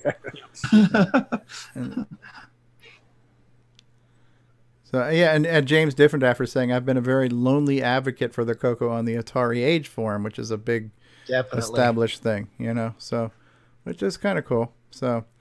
That's where I first met James, was on Atari Age. Yeah, but as far as, you know, I think I speak for all of us, where everybody's welcome to join us on the panel and or in the live chat. So whether or not you've owned a CoCo, if you're just a fan of retro and vintage and you're kind of a geek for nostalgia, you still are kind of, you know, of the same cloth as us. And I think we can all learn from each other. Like, we've had some of the guys on, some of my friends I've made in the Florida Retro Club, and I've learned a lot by listening to guys like Javier, who do retro brighting and do Apple stuff and make custom LCD screens for the Apple and stuff. So I actually like learning about other systems that I don't own. I like learning about what they're doing in the Apple II space. There's a heck of a lot more hardware for the Apple II than there is for the CoCo. There's a lot more people making hardware for almost all the other 8-bit systems because they're bigger markets, you know. Yep. I've been watching that 8-bit guy, and he's pretty interesting. Yeah. He has a lot of different things on. I think he's really Commodore focused, but yeah, he covers a lot of stuff. He does. Stevie, I was going to ask too, I don't know if you've checked, or maybe there hasn't been that much, but what has the feedback been as far as stuff like YouTube comments and emails from people? Have we had much lately, or have you followed up on that? Well, good question. I don't have an immediate answer. I would say there is feedback. It's not stagnant. I don't do a very good job of bringing it onto the show because I have so many other things to try to remember to do to the show. I do try to respond to comments in a fairly timely manner. But yeah, so, you know, if I had to put a number on it, I would say we get a handful of replies I get probably once a day, I get a comment on either a past episode of the show or one of my CoCo videos. So I am daily responding to somebody on a previous posting of some form. At least once a day, so several times a week. But yeah, I don't always remember to make that part of the show, like feedback, you know, viewer feedback and stuff like that. So the other day I had a meeting with a guy that I haven't met or seen in 50 years. He was in a band with me, you know. Oh yeah, I saw that. He contacted me, yeah. And so he tells me when we met and talked, he goes, "Hey, I understand you have a CoCo 3." And I go, "Yeah," because, you know, he's looking at my stuff on Facebook, and I said, "Do you know what that is?" And he goes, "Yeah, I think I might have had one, but I can't remember. It's been a long time." And we never really touched on that again, but it was cool that he said that. Yeah. You know? Yeah. Hey, Brian Palmer just found a fountain of youth and became like 10 years old. There was How's that? He just got old again. Wait a second. He was old and he was young and now he's old again. So there he is. Hey, how did you do that? Yeah. So, I mean, I only ever own the CoCo, but I'm interested in a lot of those systems. I'm definitely interested in what other people are doing with the Ataris and Commodores and TIs and you know, all that stuff. So it's neat to see what's going on. I would imagine that not only is there a lot more hardware, but I would imagine that the homebrew community is much larger with software offerings. You know, I'm grateful that we have half a dozen releases every year of new software, but I'm sure like on Atari Age and stuff like that, and I know on the ColecoVision there's a number of companies making new brew all the time. So I'm sure a lot of these other systems are getting a lot more new hardware and software more frequently than we are. But again, CoCo's always been the underdog, you know. So the other day I was you know, looking at different things, and I run across a computer called a Micro B. Yep. It's an awesome I know the Micro B really well. Yeah, that was the second computer I learned on. Never ever heard of it. And yeah, what was I think when David was talking about that, when he was talking about the machines that he went through, you were mentioning a guy's name too. Was it Steve something, or there was a guy who sold computers in Australia? What was his name? I don't know. I don't recall that. Was it Dick Smith? Dick Smith. Oh, Dick Smith. Yeah, Dick Smith System 80. That was the first computer. Yeah. So I remember seeing those ads. There's a funny story about Dick Smith, actually. Dick Smith Electronics was he started off a store of electronics stores Australia-wide, And me being a naive young, enthusiast into electronics, the late 70s, early 80s, and Dad said, "I'll take you into the electronics, to Dick Smith Electronics," and it was one of the outlets that we had in our city. And I said to him, I said, eyes lit up, and I said, "Am I going to meet Dick Smith?" I thought that was the only Dick Smith store in Australia, was that one, and I said, okay, yeah, young. How old are you? Yeah. How old am I now? Yeah. 47. Oh, so, yeah. Before that would be like walking into any Radio Shack store saying, "Hey, is Charles Tandy going to be here?" Right? So exactly. Yeah. But Ron, you mentioned the micro:b. That was the second system that I learnt on. And micro:b systems are actually in business now, and they just finished a new run of making the original micro:b computers. Oh, really? Yeah. Huh. Yeah, they're even making a video adapter for hooking up different model computers to their like a VGA connector. They're doing it as well.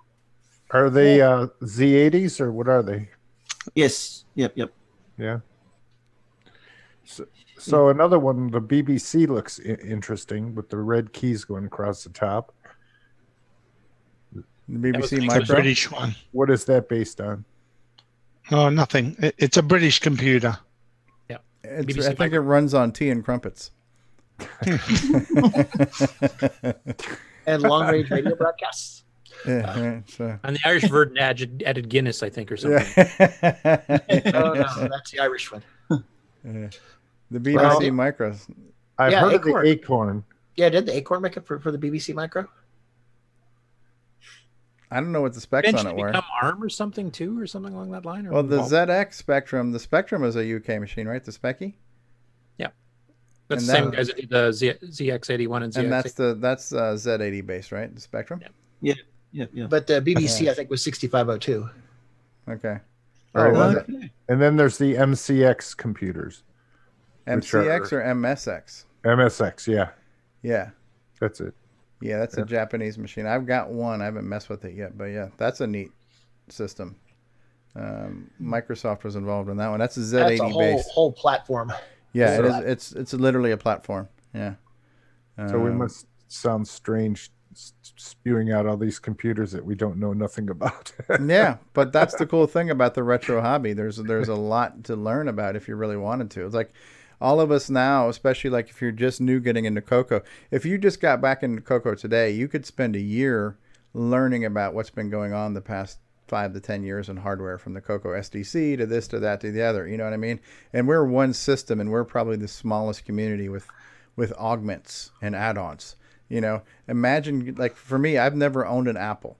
When I get this Apple IIc that I bought last year, when I finally ever get that thing home and I have to learn about what can I do with an Apple today, my head's probably going to explode. You know what I mean? It's like, what do I plug into the serial port to load software into it? Because how am I going to get software into an Apple IIc? This is a question I don't know the answer to right now. So when I start that journey, we're going to need Grant Leighty to. You know what I mean? So it's like it's going to be a rabbit hole. You know. So and that's just one system. I've got a TI 99.4A in the box I haven't messed with. If I wanted to start learning about that and all the cartridges and add-ons and the F18 boards and all these things you can do to a TI, that could take me a year of discovery and experimentation to learn. I've got an Atari 8-bit sitting on the floor down here too that I've never plugged in. If I start to learn about that, it's just like, well, what's the equivalent of the CoCo SDC for the Atari? And you're all set for retirement. You know what I mean? It's just like, dude, that's why I don't even turn these things on. Because I don't have time to get sucked into more vortexes, It's just like, so. But it's I've got a bail, guys. All right, then, Nick. I'll see you next week. Yep. Micro B basic, huh? Look at see that. You later. Take care, Nick. Good night. See you later, Nick. See you. Bye. Or good day. Ron, here's something that. Oh yeah. Micro B. The original. That's the original reference manual that I was using. It's inside. There's like basic program listings in it everywhere, and wow, it's quite advanced. It was a good book. You don't get books of computers Do you anymore. still have one? No, I don't. But I actually wouldn't mind getting a micro B just for nostalgia purposes. But like you're saying too, Steve, it's the whole time thing. You know, two CoCos. I've got a third CoCo one, an NTSC CoCo one, and I've got. Thanks, Bryce. I've got that the CoCo 3 on its way as well. So if I got a micro B here as well, I never get anything done. We got somebody on YouTube named John Anchor that says, I just ordered my first CoCo ever. That's cool. Oh, wow. So a newbie. Yeah. Man, you're never late. It's never a wrong time. You know what? One of these days we'll be having the show go on. And, you know, have you ever been in a hospital and they play the little nursery rhyme and a little baby's been born? You ever hear that? Say that again now? When you're in a hospital, sometimes you'll be, you know, visiting somebody at the hospital. And if a baby's born, they play that. Okay. Yeah. Okay. So maybe, you know, in the future when we're having our CoCoTALK and we'll have a little sound that comes up. Oh, we got a newbie. Hey, you got your CoCo 3 yet? CoCo 3. It's like another angel got its wings. You know? Yeah. It's really encouraging to have new people, you know, joining in. There's a young guy that I bought a big Yamaha organ off recently to add to my studio, and when he come in here, he saw my CoCos, and he's right into everything. He's a young fella, but he's right into everything 80s, and he was absolutely. Know what those are? Yeah, he did. He saw them there, and he was really interested in it, and he's so he's looking. He might be getting himself a CoCo soon. So, neat. That's how the neighbors turn, huh? Yeah, continue the new the next generation of CoCo enthusiasts. Well, if you make enough noise, you'll have neighbors wandering over. Well, what's going on? What's the noise? So John ordered a CoCo 3 from Cloud9. So there you go. So you know it's going to work, and it'll probably be fully upgraded too. Cool. What does everybody here recommend as the best RAM? Would the Boomerang, the 2 megabyte, or what's the best RAM upgrade for the CoCo 3? If you have soldering skills, I would say the Boomerang at this point. Yeah. Okay. Well, you get 2 meg. If you want to do the 2 meg, your CPU would need to be in a socket. So if you've got a CoCo 3 with a 6309, it's already been socketed. But by default, the CoCo 3, it's soldered in. So it has to be desoldered and socketed because the 2 meg board has the DAT board that goes under the CPU to help manage that extra memory.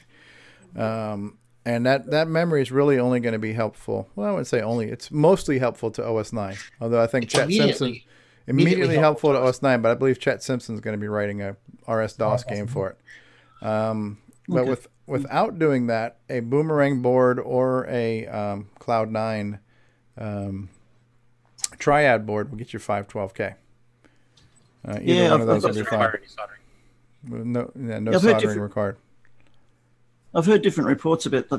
Was there one that runs really, or maybe that was a stock Tandy one, but was one bunch of 512K that ran really hot? Those were the old ones. All the original 512 meg or 2 meg boards ran really hot. So all the new ones are using static RAM now, the Boomerang and the Triad, and they run cool. Low power. Okay. Yeah, no problem. Yeah. Yeah, soldering's no problem for me. Right. So electronics take for years. So yeah, I think the current 2 products you can buy today would either be the Triad from Cloud9 or a form of Boomerang from Boyson Tech. Jim Brain from Retro Innovations is working on a couple of solutions too that will be solderless because they're going to go underneath the CPU. So it'll be a kind of a pass-through memory upgrade. So he's coming up with an 8 meg board for the CoCo 3. It's called CoCo Mem, and I think he's going to come up with 512 or 2 meg or something for the CoCo 1 and 2. It's called CoCo Mem Junior. The Moo, we talked about the Moo recently. So you can add a Moo, which is a cartridge that you can plug in. That gives you 512K and a memory management unit, an SD card and other things. So there's a Moo board that's memory too. So handful of options. So yeah, it's amazing. It's staggering. I think there's definitely more hardware than there is software right now, but still we've got a decent amount of software. And you got a lot of people like the what's the new one, Dungeon Crawl, right? So Dungeon Crawl is a new product. So yeah, new things are being released. You know, different software coming out all the time. So it's kind of cool. You know, I think probably when you go to CoCo Fest, people hold back till then to show stuff they're doing. Yeah, there might be some people working on projects that they're gonna. Yeah, they'll announce it officially at the fest. Yeah.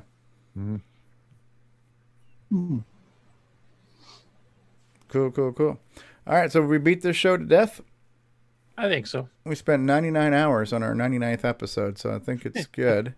But yeah, I just want to say how grateful I am for everybody who's been part of this experience, because it's been fun. It's been amazing to me that we've continued this tradition it's definitely become a tradition. Saturday CoCo Talks are a tradition that I hope don't end, you know? So good times. Wow. We just got a really interesting comment from somebody named John Smith. Okay. Sure. No, we're gonna pass on that. Okay. We're not bringing this into the After Dark realm.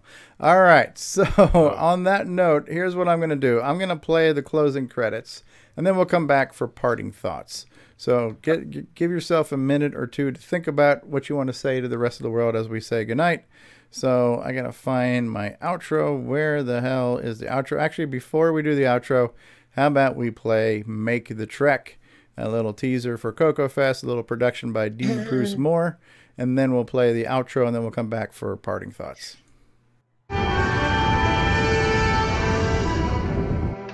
The reading's growing stronger, Captain. Coming from a star system directly ahead. CoCo Fest, make the trek to the place you belong. Illinois, Heron Point, make the trek, CoCo Fest. CoCo Fest, May 4th and 5th, 2019 in Lombard, Illinois. Make the trek. Touch the heron. Fascinating. This concludes another episode of CoCoTALK, the world's leading live talk show featuring the Tandy Color Computer. For all things CoCoTALK, visit us on the web at CoCoTALK.live. We'd love to hear from you. Send feedback, suggestions, even segments via email to CoCoTALK@CoCoTALK.live. Consider supporting the show with a purchase of merchandise from our retro swag shop at 8bit256.com. If you'd like to become a patron of the show, click on the Patreon link on our site at CoCoTALK.live. CoCoTALK would not exist without the community and its cast and crew. Thanks go to Curtis Boyle, David Ladd, Mark Overholzer, Grant Leighty, Bruce Moore, Nick Marentes, Ron Delvaux, Rick Adams, Jason Reichert, Richard Lorbieski, Jim Brain, Karen Anscombe, Simon Jonason, and many, many more. Special thanks to Steve Bjork for production suggestions and to Brian Joyce, Ken Reichert, and Rob Inman for all of their bonus content and contributions, as well as Roger Taylor for getting us on the CoCo TV channel on Roku. Please help support the CoCo community by visiting some of its contributors. The CoCo Crew podcast at CoCoCrew.org. Glenside Color Computer Club, host of CoCo Fest at GlensideCCC.com. Jim Brain and Retro Innovations at go4retro.com. Tandy Assembly at TandyAssembly.com. Boyson Technologies at BOYSON Tech.com. Get your own switcheroo and wallaby cable at cocoman.biz. Cloud9 Technologies at cloud9tech.com. CoCoTALK is hosted by Steve Strobridge. Co-hosts, technical directors, segment hosts, and producers Curtis Boyle, David Ladd, Grant Leighty, Mark Overholzer, Ron Delvaux, and Jason Reichert. The CoCoTALK theme song is copyright 2008 by D. Bruce Moore and Greg Sheeler. Mixed, mastered, and produced by D. Bruce Moore.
How does it feel?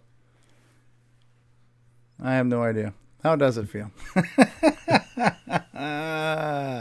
Exciting. Yes, yes. Mark Bosley, are you going to be at CoCo Fest? I don't remember. I know I've asked you this question. I don't remember the answer. Don't know yet. Okay. Well, it'd be good if you could make it. If you could make that trek. And so, everybody who's talking about all the things they're buying on eBay, there is nothing like that no minimum bid auction. Not only are there cool things at hopefully good prices, but there's that whole real-time competitive, cutthroat. Gotta beat the guy next to me because I hate his guts. There's electricity in the room when you're bidding on some rare exclusive item, and Alan Huffman keeps one-upping you on it. So it's something else. So you need to get him some Jolt Cola in the corner or something, so he's busy. Well, no, you need to give him a tranquilizer. Is what you need. You don't need Alan on caffeine. Don't encourage him, is what we're saying. Yeah, tranquilizer dart ought to do it, right? Like one big enough to take down a rhino might work. I'm surprised he doesn't come on the show more often. Yeah, I don't know what his schedule's like. He does his CoCo in phases. He doesn't do it year round, and he's been like that for years. He's seasonal. Is he into other stuff or? Yeah, he's got the whole Renaissance Fair thing he's been into, and some other things too. So it. Well, he dresses up like a Renaissance guy, or. Yeah, he's a minstrel and stuff too. Yeah, he puts on a blue suit with a big R on the chest. I am a Renaissance man. he rides a horse with one of those spears. The jousting thing, yes. Wow. Yeah. Yes. So I've been really bad at trying to watch the live chat. I think there's just too much of it. It's been really hard to stay up with the live chat, honestly, but. For those of you who've been chatting, I hope your chats have been good, and hopefully we haven't neglected you too much, right? So, so the questions are we going to have, what's the plan for next week? Right now, there isn't a plan. Other than I will change the number 99 to 100 on the screen. And the date. Don't forget and the date. Well, the date's real. The date comes from my real-time clock, by the way. I'm not bragging, just saying. But I don't know. If nothing else, not that I want to encourage things, but maybe if we all had a drink and we could toast at least, champagne or something else. Not that I want to encourage, drunken behavior, but I think we should at least we should raise a glass and toast, the occasion, if nothing else. So, but other than that, right now I don't have anything specially planned. I'm not going to have time to edit a montage or commemorative best of episodes. It's going to be whoever the hell shows up. We're going to talk about whatever the hell we end up talking about. I would definitely like to invite. Maybe I'll do that. I'll put a thing out on Facebook, and trying to invite as many people on as possible. It's to get because if you do the invite like a full week early, we'll hopefully get some more people to join in. Yeah, that'd be kind of cool. But one thing that was kind of nice about tonight with the small panel, we got through the whole "How was your week?" in like 20 minutes. So it didn't take a whole lot of time. Sometimes we've had like 20 people on the panel, and you get into what's new this week. Next thing you know, an hour and a half has gone by. So. Second hour. Yeah. Oh, for the 100th anniversary episode, we don't really have to do that. We can make it a special and not do all the segments either. So yeah. It'll be a free form show. So yeah, we'll see. But could be a retrospective purely. If you wanted it to be. Yeah. But I think the nature of this show is the real-time interactivity. So I'd like to try to encourage as many of the alumni to attend as possible, as well as maybe some new blood as well. Let's see if we can break the internet and get, I think our limit with Zoom is 100 people on a call. I'm not sure how many, when the screen's going to start to pixelate with video feeds. Let's see if we can break Zoom. Right? See if we can do it. Divide by zero, not a number. Yeah, divide by zero error. That would be kind of cool. So maybe I'll get a bottle of champagne. We'll break out the bubblies. We'll cheer. We'll toast, and then we'll talk CoCo. I may not be able to make it because I have biology coming. Yes. But then again, maybe I'll just pop on, and they can say hi. Yeah, it wouldn't be an episode without Ron. Yeah, besides, you get the name credit that way. It goes on the internet. Okay. Cool. Very, very cool. All right, thank you everybody in the live chat. I'm sorry, I've been bad. I've been naughty. I haven't been reading it. It's just too much. So, but we're glad you're here. We're going to press the button. Any parting thoughts, closing thoughts? Brian, the Music Man Schubring, any parting thoughts, words of wisdom for the folks at home? Well, we've got at least 5 countries going to be coming in, including the U.S. We've got Belgium, Netherlands, Australia, the U.S., and I think that's 5. Did you count Canada? Canada. Oh, and Canada. That's the other one. I'm sorry. It's late. Yeah, they don't really count as a country. Yeah. They're Of just course like, they do. They're like Northern America. They're like They're like polite Americans that talk funny. So yeah, I got the anthems all rung up. How to pronounce things and how to spell. At least they spell color correctly. Yeah. What do you think about Australians then? Do you call Australia a country, or is that just a big island? What's We've got that? a big island. What do you reckon about Australia? Is that just that's not a country? That's what. It's that guy. It's a penal colony. We're a part of America. We just actors and all that stuff that's going on. One very interesting fact about Australia: if you overlay a map of Australia over the lower 48, it's almost exactly the same size. Yeah, people don't really? realize. Yeah, Australia and the USA are about the same size. Oh wow! Just shy. Just under 2 million square kilometers smaller than what your country is. How many people in Australia? 25 million. 25 million? Yeah. 25 million. Wow. Yeah, like 1/10. We're small. We have that we many pack a lot people for here 25 in million. Arizona. That's something. I mean, it just shows you how ignorant we are as Americans. We don't know anything. So, No. All we know is Vegemite, and we like it that way. and those animals with pockets. Yes. Yeah, but you did bring up that Vegemite topic in the Facebook group. What was going on there? Yeah, that was a good topic. What's that was that? a great topic. A few comments on that one, you know. Which Yeah, one that was was that? The Vegemite one. Oh yeah. Yeah, I thought you would have commented and said, "Oh, that disgusting Vegemite was brought up in Facebook. That's not a topic for CoCos." Ah, no. I've got a jar right next to me. I got Brian Palmer sent me one. It's got my name on it. And Isn't that what we used for use that brightness stuff on our computers? They put the Vegemite on there and it makes it lighter. Oh, you're thinking of Retro Bright. Oh, Retro Bright. It's not Vegemite, it's Retro Bright. No, so Vegemite is also known as axle grease. You've probably packed some of that into some bearings before. So. Yeah, who was it that had buns or something that they were spreading it on?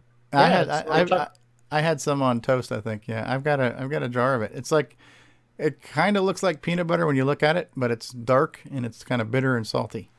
So it's like sunpoil. Looks like sunpoil. It's delicious. It's absolutely delicious. The secret to Vegemite is you have a thin layer of it on toast and then pile on the butter. Make sure the butter melts right into it. Yeah, absolutely. Do you guys have mayonnaise there? Yeah, we do. Of course we got mayonnaise. Would that be good on it with it? Oh, no. No. I'm with you on that. Yeah, that's no. You ruin it. That's it. Yeah. So what is butter? Peanut butter. Vegemite is based on a yeast, right? Some type of yeast extract or something like that? Vegetable extract, basically. Vegetable extract. Yep. It's very high in B group vitamins. Yeah. Which means if you're drinking, it's probably good for you. Good hangover remedy? Could be. Yes, it can be. It can be a good remedy for a hangover. It's a good remedy. Packs of vitamins in it. Yeah, it's a good remedy. I thought for that stuff was used to ward off snakes and spiders. No, it doesn't. Yeah. Yeah. And what's the UK version that's similar? Is it Malta or something like that? Marmite. Marmite. Yeah. Okay. Marmite, Promite. The only mite I've ever tried is Vegemite. I've never tried Marmite or Promite or any of those other mites. You don't want to try it, David. It's disgusting. They're imitations of the Vegemite. Yeah. My dog had some mites. Yeah, I think we've got dust mites over here in the U.S. So. And the occasional imported Vegemite. Yeah, right. And so Mark Bosley, as our final thoughts here, are you somewhat new to being back in the CoCo community? Have you been around for a while? I was out of it for a while. I mean, I had everything that I've had back in the 80s. I had it, it just was stored in the closet. And I've only recently brought it out. Interacting with you guys has have me get back into it. I bought those. We have those in our stores. Tim Tam? Yes. Tim Tams. They are delicious. These are actually made in Australia. They just started importing them recently. They are awesome. Dark chocolate. This is the caramel one. Ooh. I just ordered some more of those Australian red licorices that Jason Reichert turned me on to last year. It's funny. Yeah. So if you eat too much dark black licorice, it'll kill you. Oh, really? Yeah. No, it just gives you the runs. I don't like black licorice anyways. It's too sour. It's a laxative. It's a laxative? All right, guys. It's a laxative if you eat too much of it. All right. Bye, Curtis. See you guys later. Good night. Got to fly also. Have a good night, 100th episode. Yeah, we'll plan it. We'll invite some people. All right. So we're going to sign off. Thanks, everybody, for being here. Episode 99's in the can. Vegemite, Marmonite, Dynamite. You got it. We've done it. CoCo Mite. Give me Mite. Give me